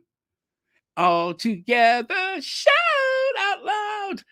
There's no one who can stop us now. So let's sing a song about it now. Happy days are here. Look at her. Happy days are here again. I mean, is this a promotion for her? Does she get to temporarily step up to the occasion and not walk in the shadow of Kate? Is that why she's so happy? Because everybody is supposed to be in a state right now. Everybody is supposed to be remorseful and sad and concerned and perplexed. But again, there's Sophie cutting the rug, cutting the rug. Yeah, I hope somebody please don't let her be by herself right now because she's too torn up. She's so worried over Kate and Charles. So somebody please go and be with her. Please, please, please, somebody go be with her. She's so upset. Please, somebody go and be with her. Don't leave her by herself, please. Please. Okay, so there you go. Duchess Sophie shows off hidden talents after impressing public with her dancing skills.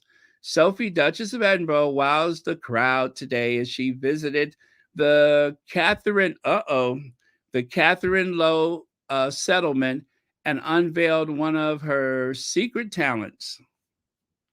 I thought her secret talents was berating the help, like that day that she yelled at the royal protection officer. I thought that was her secret because aside from running a company into the ground, straightening out straightening out Edward, and running the company into the ground, I didn't know she had any other talents except for yelling at the staff people. I've seen that before. And of course, there's the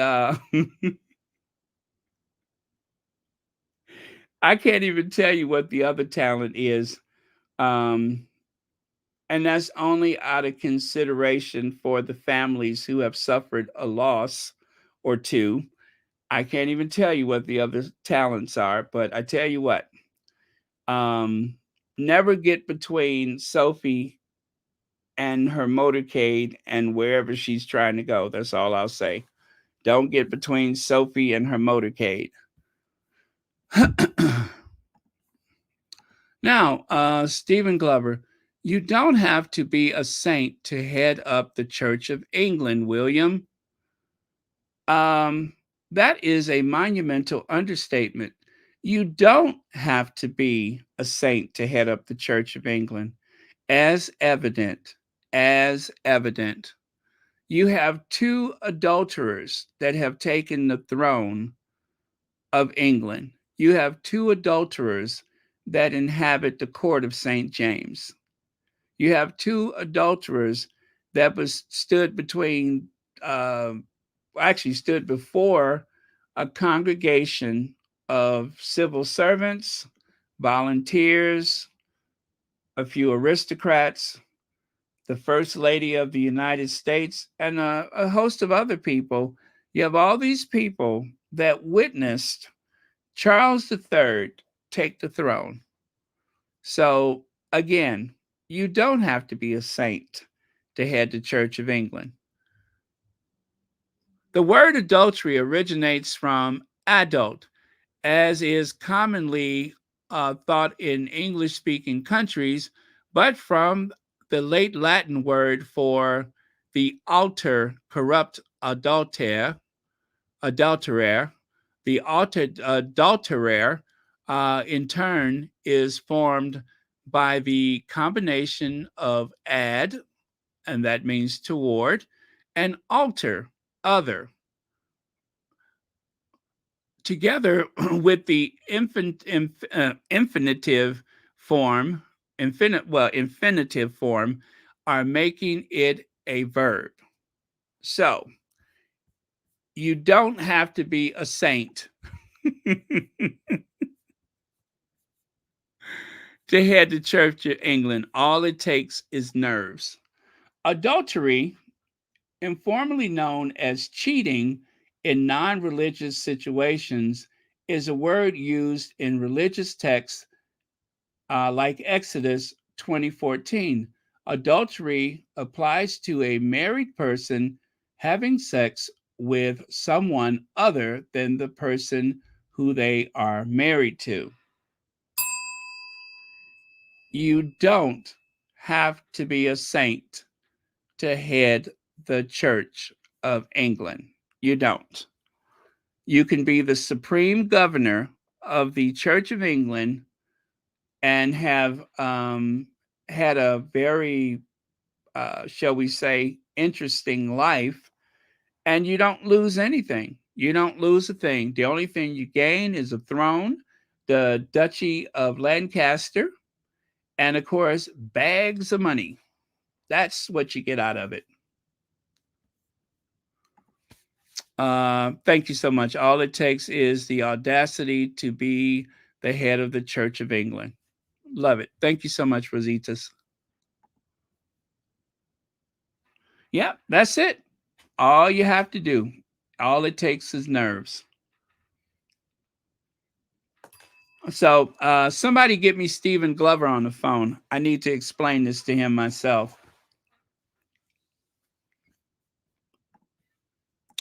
Robert Jobson. Oh, yeah, I forgot about this. Robert Jobson, Harry must be contemplating how it could have been so different. His family needs him, and he's gone and has gone AWOL, and it raises some important what ifs. So, Harry, Hal, H, or Harold, the royal formerly known as Prince, must be sitting in his Montecito mansion contemplating how it could have been so different, should have been, perhaps, rather than gazing at his navel or collecting pointless awards, such as being lauded as a legend of aviation. The former Army chopper pilot could have been doing something useful for crown and country. Really, Robert Jobson? Really? Let me unpack some adjectives. Do you all mind? Let me say this. So, collecting pointless awards. Collecting pointless awards. Take a look at those Christmas trees on the right side. Take a look at those inanimate objects on the right. Those privileged, highbrow, erudite, well born. Look at them. Those are prizes that were given because they were born in a particular family. And because of an accident of birth, one of those people are actually sitting on the throne. Another will eventually also take that same throne. But other than that, they're not particularly smart. They're not greatly intelligent. There's nothing unique or special about them. You know, at one time, I think it was about some months ago, I said, well, you know what? William doesn't speak a second language. Charles can speak French, German, Welsh, English, German, and German. He can speak a lot of German. My point is, you got to have something going on upstairs to do that. He didn't have to do it, he chose to do it. So that shows a bit of an intellectual curiosity. And Charles has a great deal of intellectual curiosity. I will admit that. But other than that, Charles is petulant and petty and childish, stubborn, and lacks, shall we say, emotional intelligence. All of those things. He's bitter and spiteful. We know how he feels about his mom. We know because he told us. Pretty much we know how he feels about just about anybody besides Camilla and her kids. When it comes to his own kids, not so much. He tends to favor somebody else's family. Not particularly close to William, certainly not close to Harry, just not.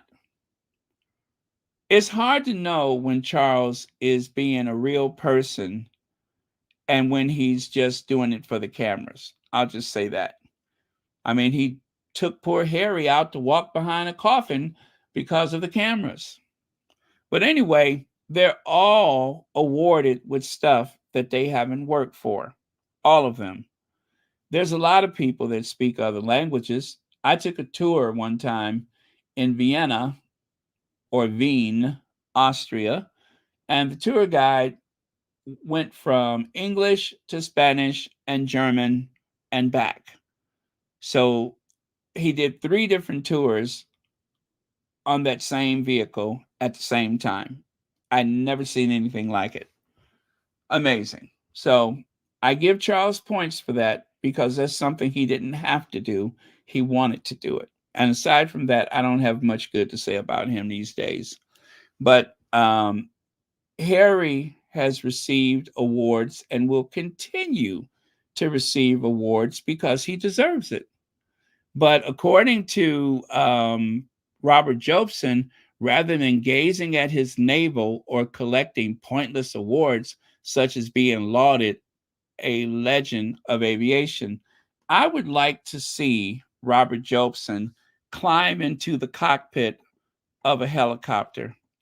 I would like to see that. I would love to see Robert Jobson do anything that Harry can do. I would love to see Robert Jobson climbing into an Apache helicopter. Matter of fact, I would pay good money for the privilege.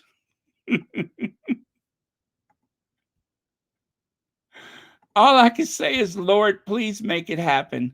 I would pay good money to see Robert Jobson climb into the cockpit of a helicopter or anything else that might be considered a confined space. That would give me great pleasure. Could you imagine? Could you imagine Robert Jobson climbing into a helicopter? I mean, I saw him go up the back steps of Charles Airplane when they went to um what was it, Kenya. I saw him walk up the back steps of the airplane, and that nearly caused an obstruction that got several people injured nearly. But yeah, please do that, Robert Jobson. I'll wait for it if you want. I'll wait for it. But I want to see the day that Robert Jobson climbs up inside of anything that would be considered a confined space. B. Martin, remember William told Harry not to be concerned about his family. Yes, he did. And so for that reason, um, for that reason, I don't think anybody should. Everybody should just go about their business, wish Kate well, and keep it moving. Right? He doesn't want people concerned about his family. Thank you, B. Martin. So, as I was saying, now pointless awards. So they give out these OBEs, CBEs, and other alphabets. They give these out. I don't know what those are supposed to do. They put people on the honors list, especially anybody who has been a hatchet on behalf of the crown. Like, for instance, what really cheapens these honors was the day that Jason Knopf received an award. Jason Knopf, who William gave permission to turn over emails to the tabloid that Harry was suing, the Daily Mail, or that I'm sorry, that Meghan was suing. William gave permission to a subordinate, Jason Knopf.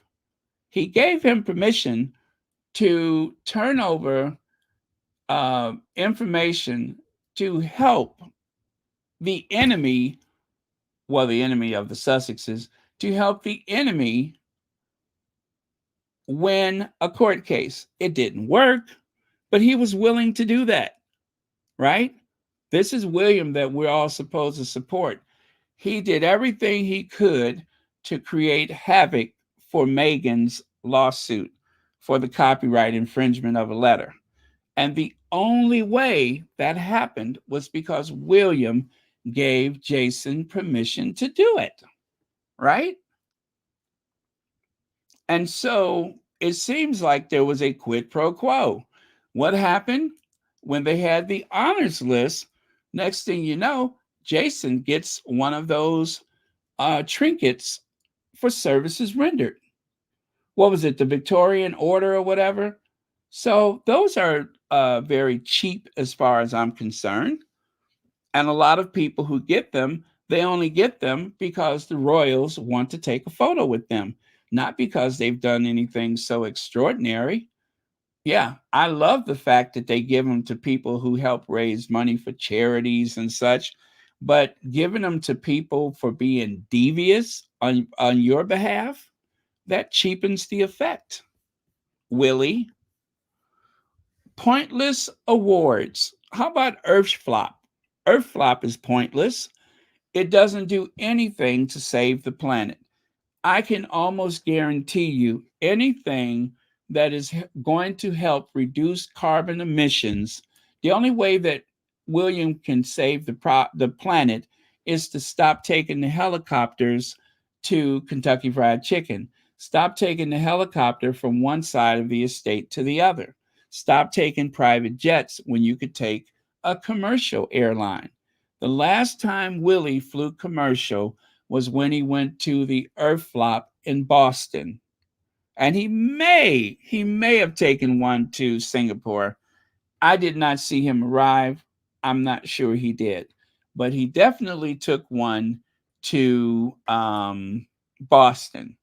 The difference between Boston and Singapore is Singapore, there were not going to be any cameras there when he arrived. But in Boston, there would be cameras, so he flew commercial.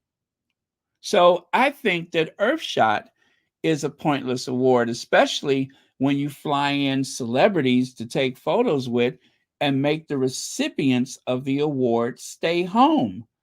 It's pointless. Rather, rather than gazing,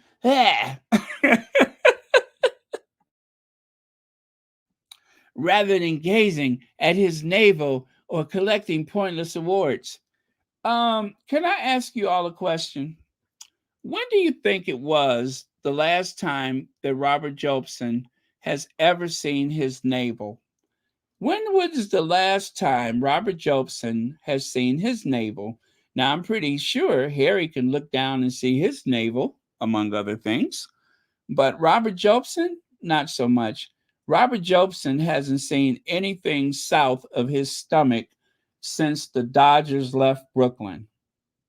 So don't worry about what Harry is doing back at Montecito, where there are no leaks.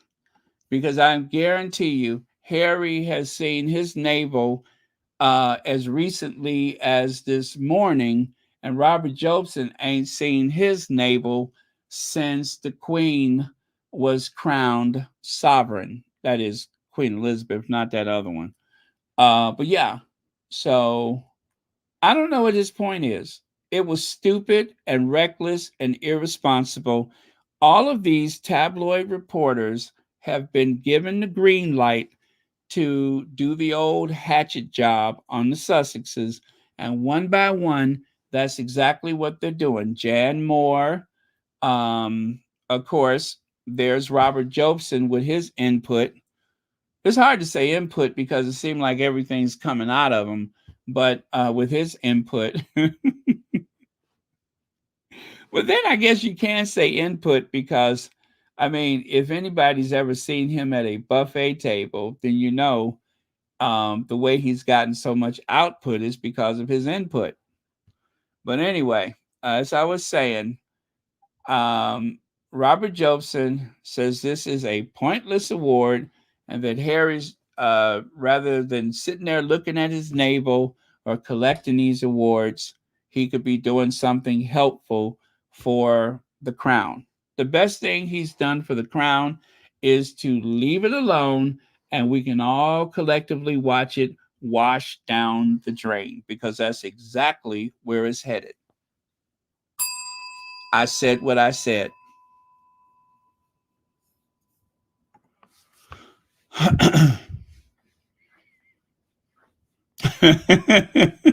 Thank you, Rochelle Baldreau. Exactly.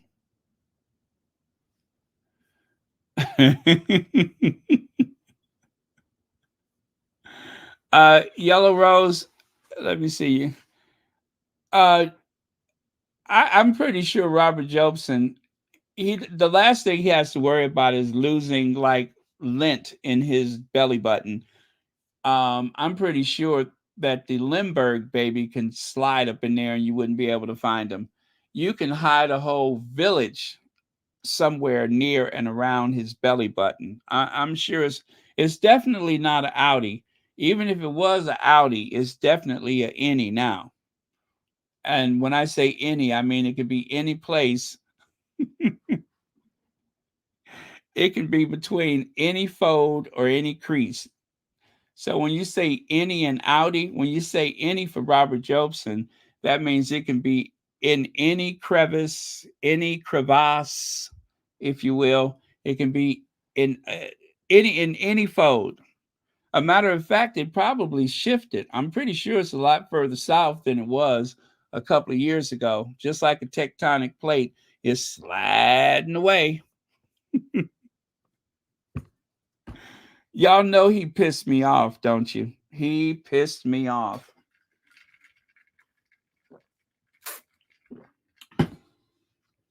Yep, I had forgot all about him until we got here. Anyway, that's what I had to say about that. He should learn to keep his mouth shut. If you can't say anything constructive, shut up. He just needs to shut up. He's always gasping and flapping his gums about something that has nothing to do with him. Leave Harry and his award alone.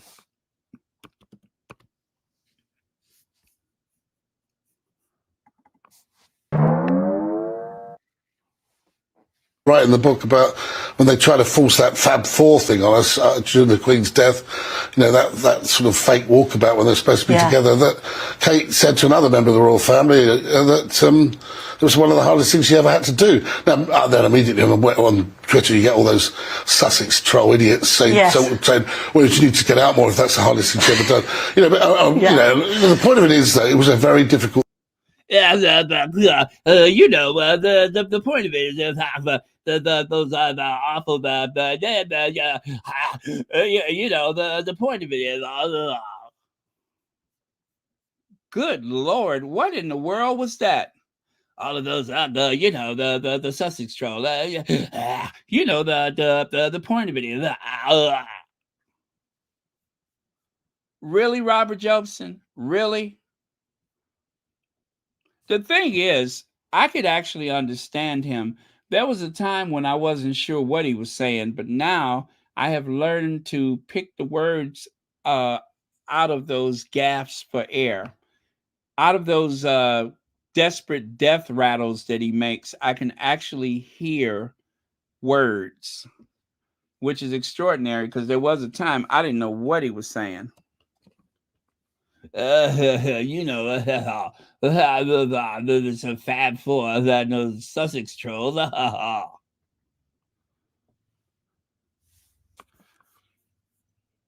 And I don't know what he was sitting on, but po chair. The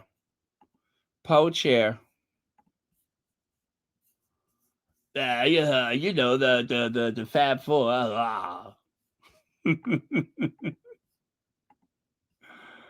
Oh, Robert Jobson. What a joke. Robert Jokson, because he's a joke. Robert Jokson. What could have been a great reporter has turned out to be nothing but a big windbag.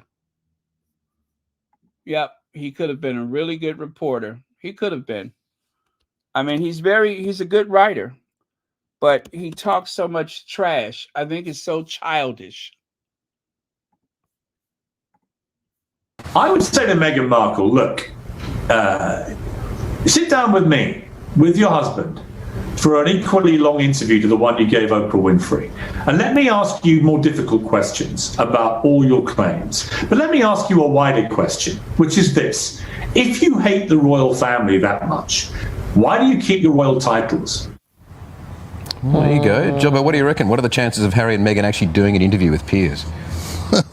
I would say zero. I mean, he's been telling a few porkies too. I mean, he keeps having to go at Meghan and Harry saying they've been telling a few whoppers, which they probably did in that Oprah interview. But he was saying he's had messages from the royal family thanking him for standing up to Meghan and Harry. I hope that was tongue in cheek because I'm pretty sure that he hasn't had messages from the royal family. Look, I think he should probably leave this now. I know that his job's gone on the back of it. I think it's time for him to move on, and I think most people would probably prefer him to go and get another job and let the Harry and Meghan question go. So, Jobbo, over there, what do people think of him and this response? Piers is fairly popular, and a lot of people were upset that he lost he gave up his role on the morning television slot. But, he's not down to his last few quid. I'm sure he'll rise again. I worked with Piers 30 years ago on the Sun newspaper. He'll always turn the story to be about him. And I think that's what he's trying to do at the moment. Well, it's worked. He's doing it well. We're talking about him. Okay. Exactly. Well, did you hear that little... I was like, gosh. Anyway, he let out a big whopper. Still talking about food? Whopper? Is that a Whopper Junior? Whopper with cheese and bacon? Whopper with cheese and bacon and grilled onions? Whopper with cheese and fries? Whopper what? What Whopper? Let it go, Jobo.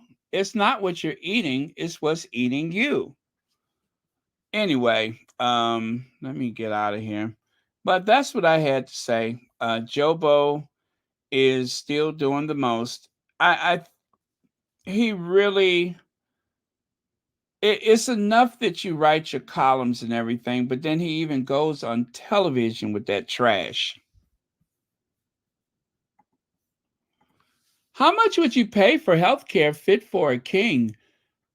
As Charles and Kate have medical treatment, all you need to know about private health insurance.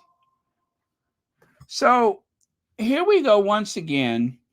The Daily Mail are not only pushing all of this nonsense about well, actually trying to create this hysteria and support for William and the institution, all that kind of stuff. But at the same time, when they can, they'll get some of their little, their little shade in there. So this is a reminder to common folk that you cannot afford the type of health care that rich people can. You cannot afford it. And they are reminding people you are not Kate Middleton. Stay in your lane. You're not Kate. You're not Charles. And you don't deserve the type of medical care they get. If you don't have extended insurance, you don't deserve anything. As a gesture to working folks, maybe just once, some member of the royal family will use the NHS. Maybe they'll do their initial emergency treatment should take place at the NHS, but they're not going to do that. They're not going to do that. They are not going to trust the medical professionals in the NHS to provide the same service that they are paying a premium for that most people can't even dream of, right? They go straight to the head of the line, no waiting for them. News of King Charles and Princess of Wales received hospital treatment for medical condition came as a shock, but the royal pair did not have to wait in line for the NHS appointment.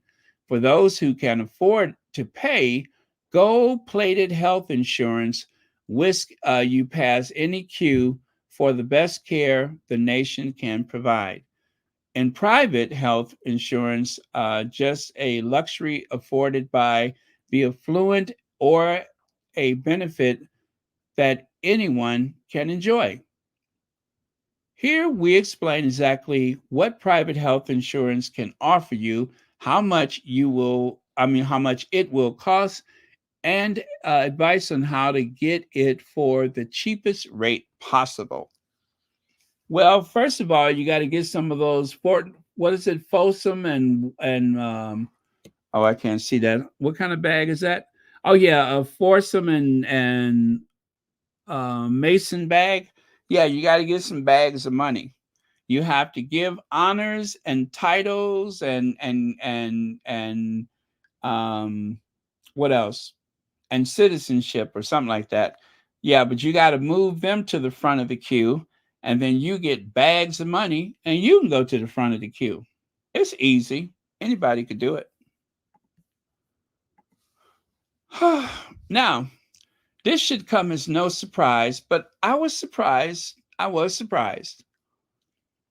Kate Middleton is among the millions flocking to read Mail Online. New book reveals Princess of Wales likes to keep tabs on royal stories in the press, like Queen Camilla, unlike William or King Charles, who aren't as keen. Catherine is said to be one of millions who get read the Mail Online or who get read. What? Catherine is said to be one of millions who get read the Mail Online, sir.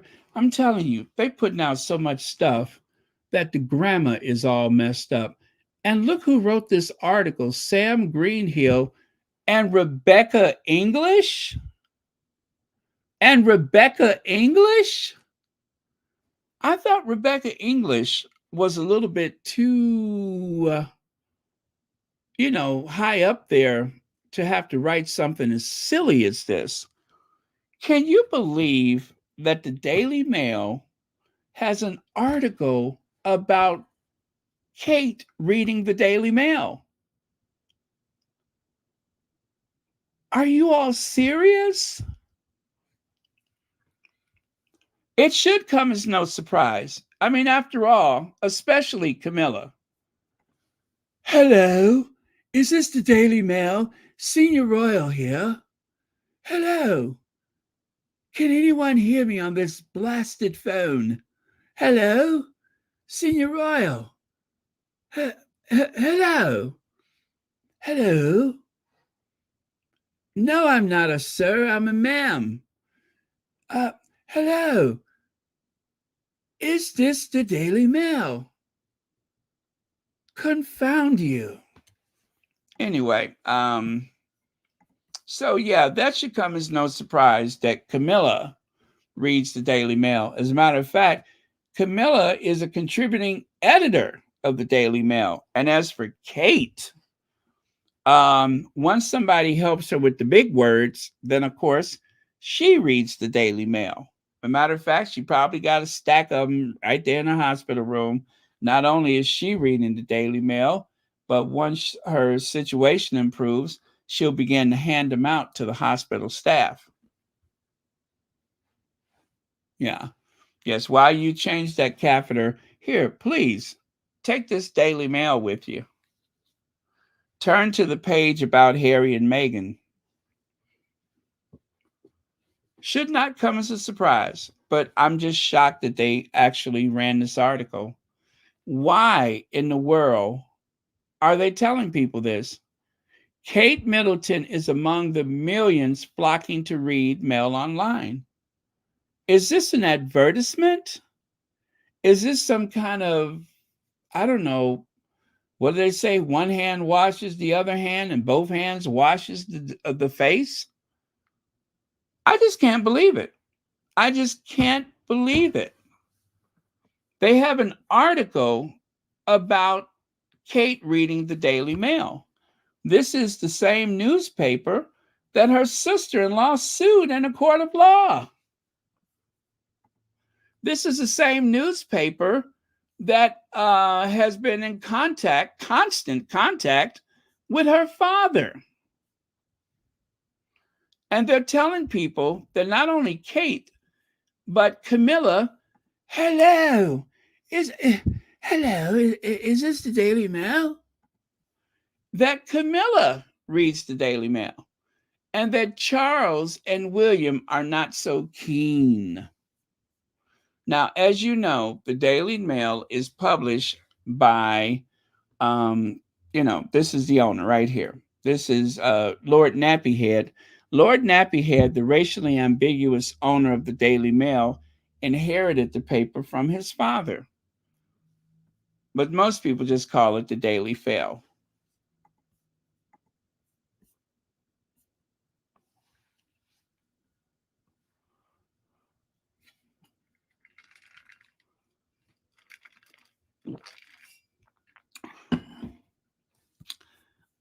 Oh, well, I mean, yeah, but why would she have somebody read the paper to her? Catherine is said to be one of millions who get read the Mail's news service. Get read the Mail's news service? I don't know what that means. So somebody reads the Daily Mail to them? Do they have something that reads the paper to you? So flocking to read Mail Online, and then it says who get read. Okay. So somebody reads the Daily Mail to Kate Middleton. That does not sound sensible, but okay. That sounds weird. I mean, I'm just saying, it sounds weird. I could believe it, but it sounds weird. Let me see. Amy Girl says, I think it's a hysterectomy. That's a possibility. They won't tell us, and they want us to respect their privacy while they're so busy trashing the the Sussexes with leaks and briefs from the Kensington Palace, which Kate is part of. But when it's, their privacy, they want everybody to respect them. But thank you so much for the super chat. And yeah, that is a possibility.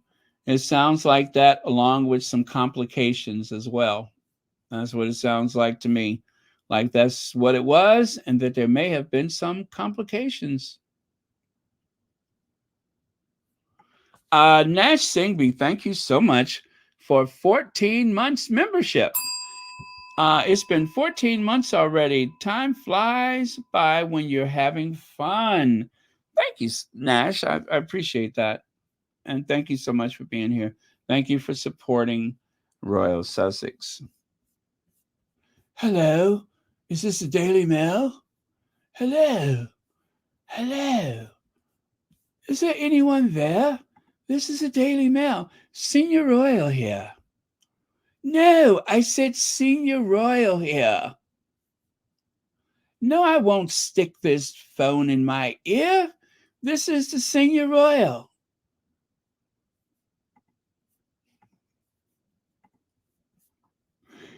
You sit on it.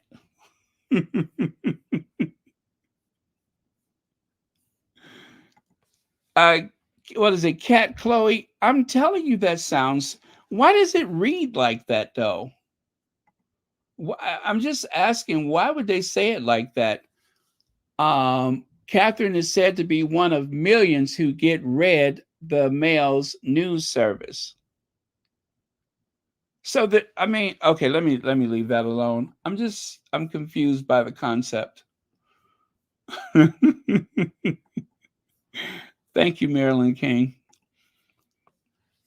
All right. So, of course, Charles and Willie, Chuck and Willie, they don't really care for the Daily Mail, right? But Charles does have affection for the Sun. As a matter of fact, take a look there. There's Charles, Victoria Newton. I was with Charles on his last working day as Prince of Wales. He hosted me with typical generosity. Well, of course he was generous. He got bags of money sitting around. And if you notice, she's showing him a phone. And in the phone, you can see a picture of the Cambridges. That's right. When you blow it up, there's an image of the Cambridges. As a matter of fact, it is the very photo that you see at the bottom. That is Kate and Willie and the children. So that is what photo she is showing him on the phone. I'm sure of that. Charles may not be interested in the Daily Mail, but he certainly loves the Sun. And William, well, William won't leave home without it. For William, it's just like the American Express card. Don't leave home without it. And if you look at the pocket of the helicopter, there's the Daily Mail, and I still cannot make out that other paper, possibly the Sun. But yeah, anytime they fly, they have new copies of the paper in the pocket of their executive helicopter, which takes them anywhere from, I don't know, a couple blocks away to maybe 100 miles away. But no traffic worries, no trains, no Range Rover. Helicopter will do. The only reason why he didn't take a helicopter to the hospital is because there was no place to land.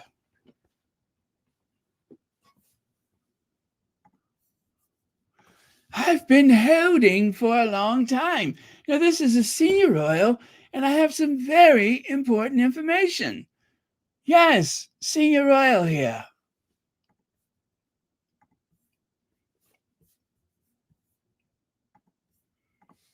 So anyway, it turns out everybody in the family loves tabloids. And while they're leaking and briefing to the Sussexes, they are actively turning through the pages or being read to by their staff of 60 information that is pertaining to Harry and Meghan. So there you go. Daily Mail. If you don't read it, you can wipe your behind with it. Or you can read it and still wipe your behind with it. Not even fit for wrapping fish, but you can clean your butt with it. Okay, Marilyn King, member for 12 months. Bless you. Hello, my friends. Never miss a podcast. Go to sleep listening to Baron. Much love. Oh, Marilyn King, thank you so much for that. Thank you. And thanks for making Royal Sussex part of your day. I'm always so glad to hear that. Oh, did I highlight that or no? There we go. I meant to highlight that.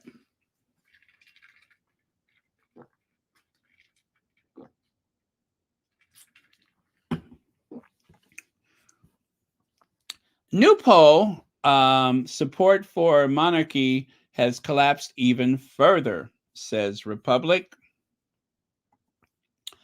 Let's see. Breaking news. Support for the monarchy has collapsed even further. A poll has today shown that support for the monarchy has now dropped to 45%. The monarchy no longer commands the support of the British people. It's time for a proper debate. Hashtag not my king. Hashtag abolish the monarchy. So there you go.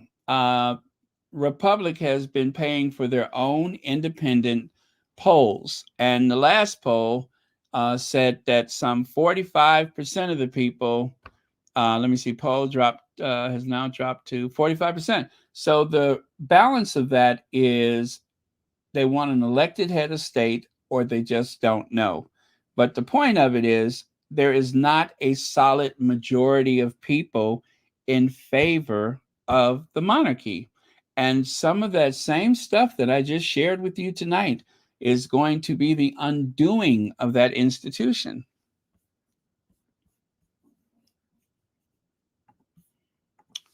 Beatrice asked to stand in for Kate as emergency meeting held amid royal crisis.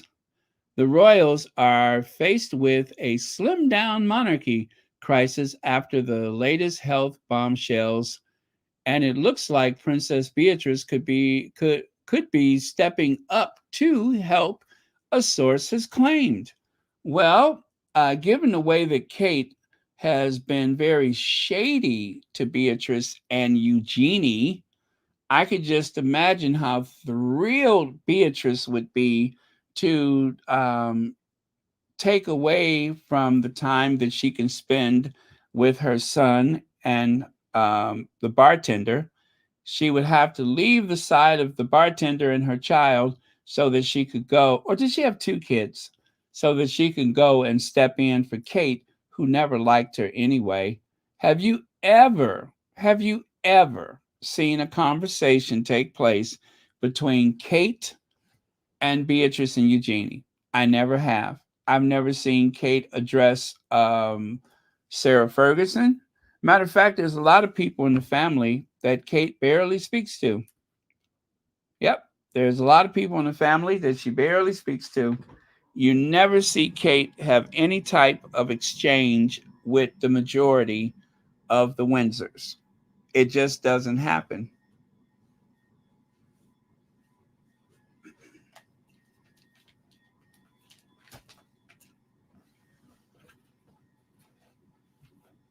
What could I say? She's too good for them.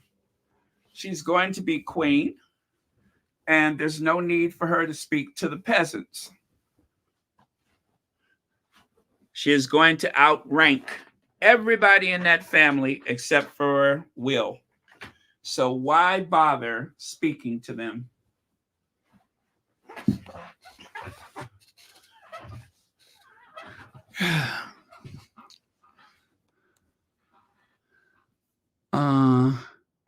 I thought she married a bartender. Who told me she married a bartender? I thought she was married to a bartender. Oh, well.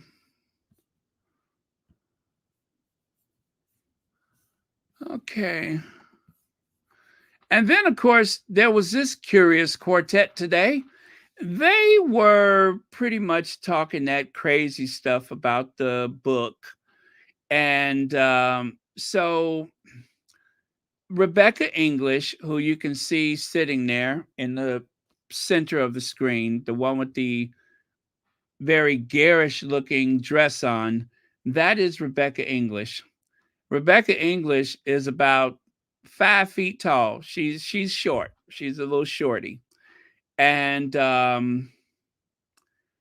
one time she was the most petite little thing. Now she's the Rebecca you see today. Nothing wrong with that. I'm just saying. Now she looks like somebody's mama. But before, she was one of those people like 30 years old and looked like she's still in high school. Now she looks like she should be ringing the school bell. She looks like the principal at a high school. But so that's Rebecca English. And no, she's not related to the Quaker Oats man. I know she kind of reminds you of the Quaker Oats, but she's not related to Quaker Oats.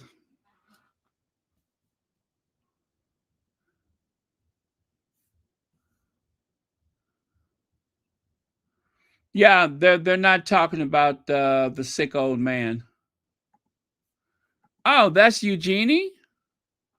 Eugenie's married to a bartender. You know, I can't tell them apart. I cannot tell those. It's like you can't have one without the other. So Beatrice is the one in blue, and Eugenie. Oh no, Eugenie is in blue, and Beatrice is in tan. So Eugenie's married to the bartender. And so the one in tan, she's married to Monopoly. She's married to the Monopoly guy, right? So let me get this straight. Eugenie is married to the bartender, and the other one is married to Monopoly. Got it. I don't know why I cannot tell them apart. Oh, Beatrice is Peepers. Okay, Beatrice is the Peepers. Okay. I always mix them two up. I always do. Yeah, I always mix those two up. I don't know why they don't look identical, but I do mix them up. One has those big giant eyes, and the other one looks so much like her daddy is scary. It's haunting. She looks so much like her daddy.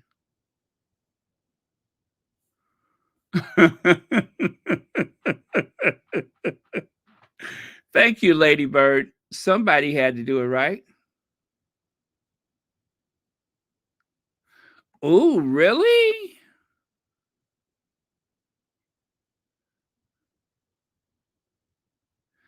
Oh, so that's what happened. And so the stress of it caused her to just eat nervously, just eat and eat and eat. Okay.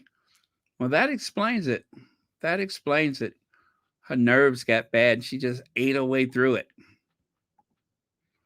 So anyway, I'm not going to play a sound bite from them because they really worked my last nerves. It was too triggering. But there's Russell Myers. Now, Russell Myers is the one that's always on the Lorraine show. So if you've ever watched Lorraine, then chances are you have seen Russell Myers.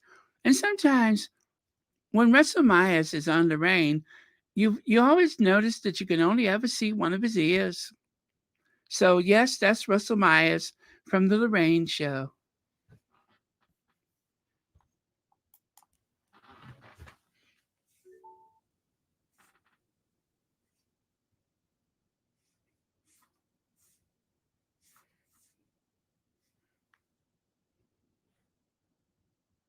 Think that if you're getting het up about a baby name, that something's gone wrong in your life. I think. I don't think the Queen would have been that angry about it at the time. So possibly a bit of sticks and stones. But one for the book. Sure, you'd be happy that your name lives on.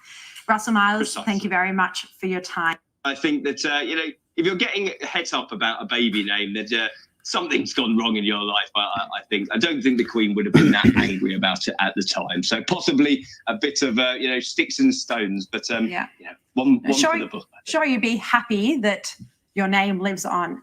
Russell Myers, Precisely. thank you very much. So the backtracking is something to behold. Royalists need to listen to their first trusted source for royal news. If you're upset about a baby's name, something's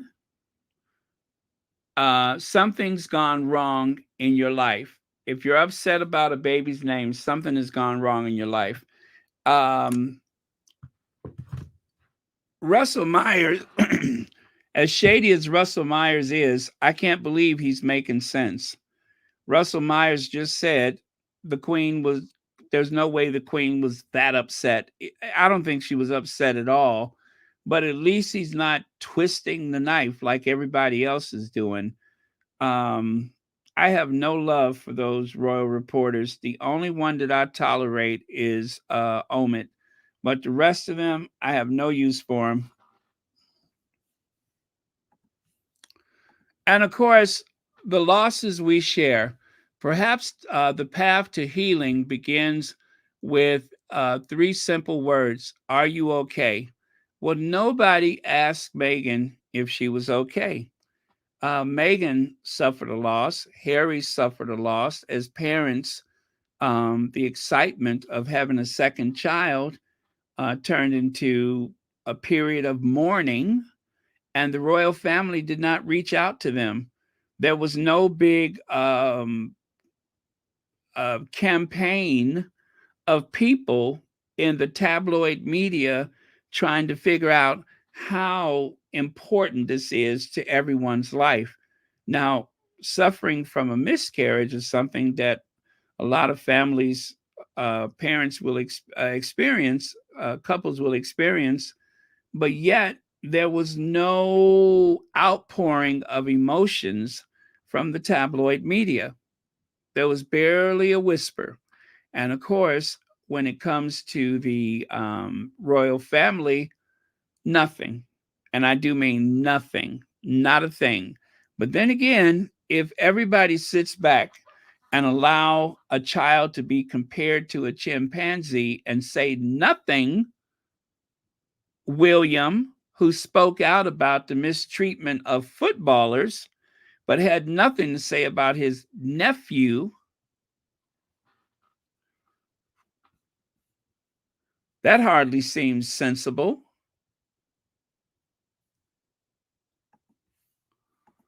Kensington Palace did awful lot of leaking on Harry and Meghan, claims royal commentator. Kensington Palace was involved in an awful lot of leaking about Prince Harry and Meghan's royal commentator Robert Jobson has claimed. Meghan Markle's private messages handed over with William's approval.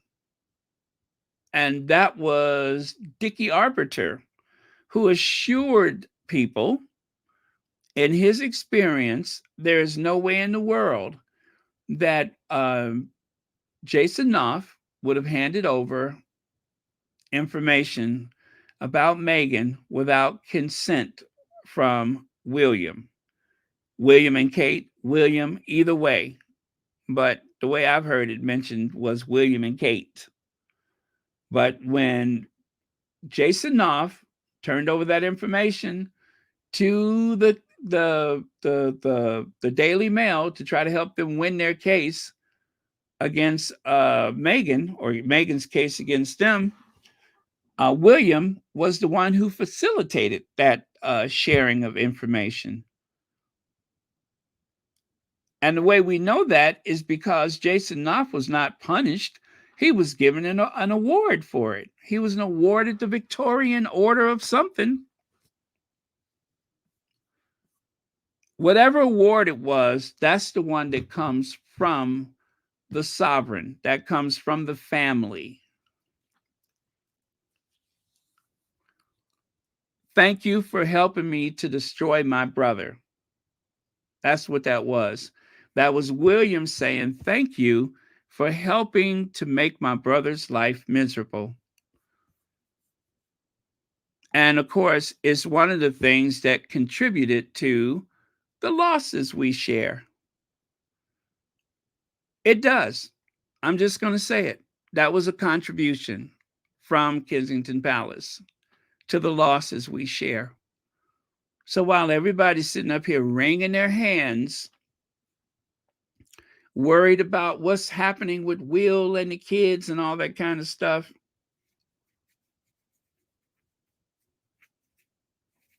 I'm not so compelled to do that.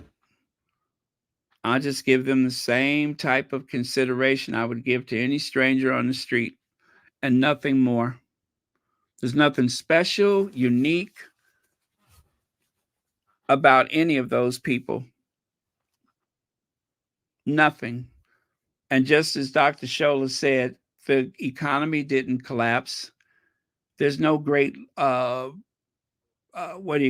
panic because the royals won't be available for a few months. Who cares?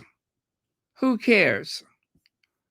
You know, all the opening of a shopping mall, all of the opening of the wings of hospitals and such. I wonder how we do that in the US without the royal family involved. I wonder.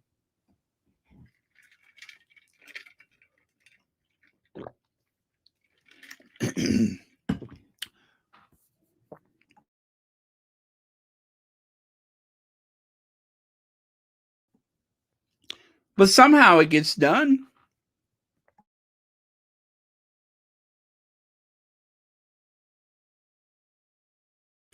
There's no less fanfare.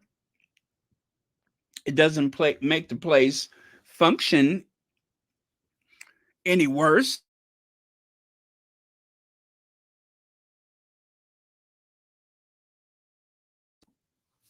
Doesn't make the place function any better. It's just an opening. And there's plenty of people to rush to the sides of celebrities and take photos. Don't need them.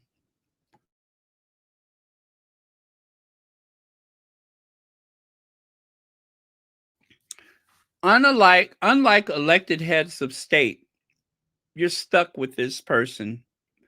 You'll be stuck with William. You don't get to swap him out. You might not live to see William leave the throne, right? And if you do, you certainly won't live to see his son uh, reach the throne or leave the throne. So that's the big difference. They have a life of privilege like nobody else. Now, an update on Sinky. They were wondering what would Sinky's title be. Well, right now, I think Sinky is queen. So someone posted this earlier on the Twitter, but I think it's actually a stock photo. But either way, hail Queen Sinky. Matter of fact, I think that crown looks good on her. Queen Sinky. Let that sink in. Right, Sinky? Costa Rica by Tam. Well, UK, Prince Harry and Meghan Markle vacation in, Guanacaste, Costa Rica on December 14th through the 20th, 2023. They spent a week relaxing on pristine sand and bright blue waters of Playa Carrillo, enjoying the luxury and comfort of a five-star resort. Come back soon, Your Royal Highnesses. Come back soon. So yeah, they are celebrating that the Sussexes were there, and they want everybody to know exactly where they stayed so that perhaps you will choose to stay there on your next vacation, on those beautiful, smooth, sandy beaches with that beautiful blue water. I bet you it's just like paradise. It is paradise. And of course, when you see Flower, then you know it's time to go. Of course, that's the affectionate nickname that our Duchess was given by Queen Doria. And when you see Prince Harry in that field of forget-me-nots, when you see those forget-me-nots, then of course we think of Queen Diana, the Queen of Hearts, Princess Diana, the Queen of Hearts. That means it's time to go. So thank you all so much. Thank you for watching Royal Sussex. Thank you for all of your thoughtful contributions. Let's see. Elaine Parker, 28 months. Elaine Parker for the super sticker. Connie Balmer. Valerie Black, new member. Legs, B. Martim, super chats. Let's see. V. Bram, super sticker. Legs, super chat. Judy Matasid, YM Droid. And Gracie and Fuabi, thank you for the super chats. And B. Martim, Amy Girl, thank you for the super chat. Nash Singby, Marilyn King, thank you all. Thank you for supporting Royal Sussex. And well, tomorrow's the day. We are going to see Harry in Beverly Hills at the awards ceremony. So can't wait to see that. It is going to be fantastic. And we'll be there. Do I want to go on before or after? Well, you know what? I'm going to wait until after the photos come in. So it's going to be California time, right? So let me think about that, because we're going to get a flood of photos and I'd rather talk about it that night. So I know I've been coming on earlier, but we might have to come on later for that. But if we get some photos in the morning, if we get some information in the morning, then I'll come on sooner and later. I'll probably do both, but we'll see. But yeah, it's going to be exciting. Hopefully we can get some nice images of the Sussexes. And of course, I don't want to disappoint anyone, but we don't know for certain that they're going. We're hoping that they are, but we don't know for certain that they're going to be there. But everything indicates that they will, and it is going to be fantastic. So looking forward to that. And I hope that those people across the pond doesn't try to pull any type of, thing to try to hijack the situation. Like, oh, there was this happened and that happened. Because they are doing the most right now. They are on a roll and they are not getting the type of response that they wanted, as evident by Rebecca English writing that article. Sounds to me like she was angry. She sounded very angry in that article.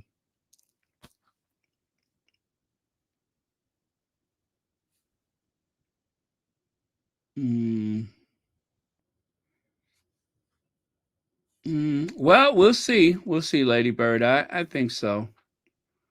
I think so. This night is going to be important for them. Marianne Morris says the very same people who push stories of Harry's lack of intelligence are now indignant that he is not back in his country of birth, helping the family that betrayed him. Make it make sense. Marianne Morris, thank you. That was very strongly worded and very wisely worded. Thank you so much for that. That is spot on. Thank you, thank you, thank you. They did betray him and his family. They were neglectful, antagonistic. They were leaking and briefing. They have been very cruel. Will and Kate have been very cruel to the Sussexes. Camilla and Charles have been very cruel to the Sussexes. And what is supposed to be family is a collection of misfits that literally set the hounds of hell upon them, and they don't care. They really don't care. They see themselves as the victim. The royal family sees themselves as the victims. Charles and Camilla, Will and Kate, they're the victims. Everybody's picking on them. And they have done nothing to deserve anything that has happened to them. Nothing at all. The world, somebody's put the stank eye on them. Somebody's working against them. They haven't done anything at all. They have been model citizens and model aristocrats. Yeah, they have been model aristocrats. They're not responsible for anything. Nope, it's all a misunderstanding. Recollections may vary, etc., etc. All right, so thank you very much, everyone. Love you guys. I will see you all tomorrow. And let's finish with a very wise and thoughtful last word of the day. As soon as I find one. As soon as I find one. Let me see. A quote of the day.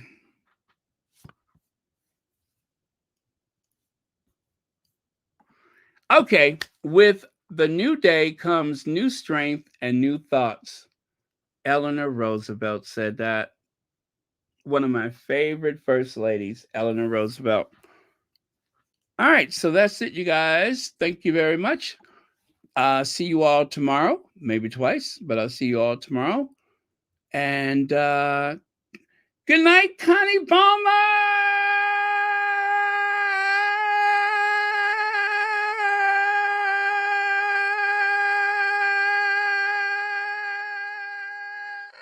Good night, Connie Palmer. Oh, man.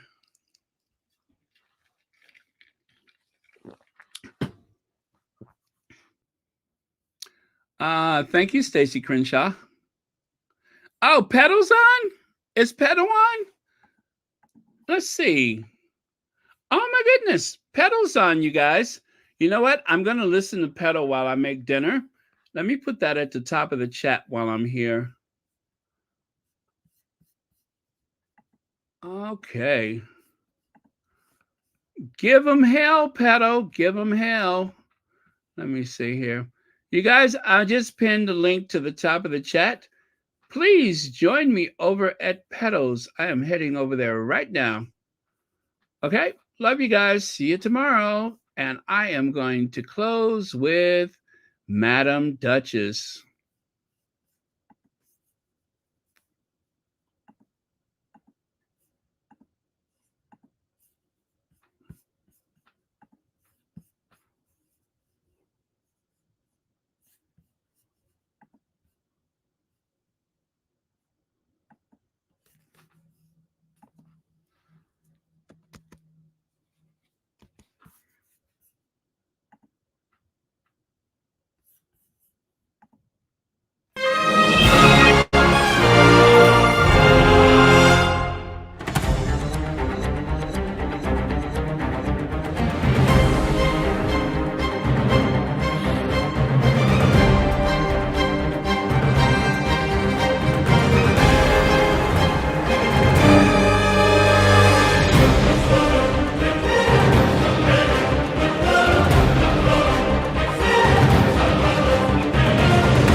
Why is she here, Ike?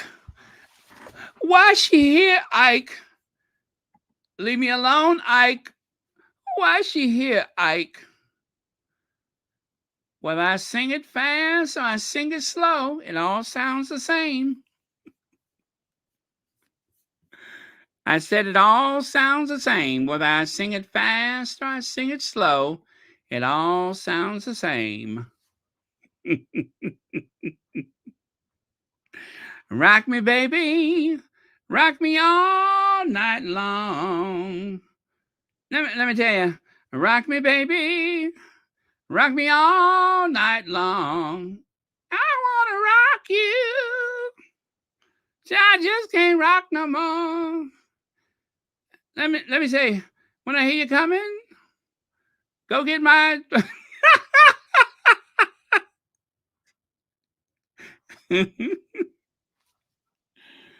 oh, go get my easy chair. Sing the song. Sing the song. Rock me, baby. Rock me all night long. I want you to rock me like I ain't got no bones. Okay. If you know, you know. All right. Good night, y'all.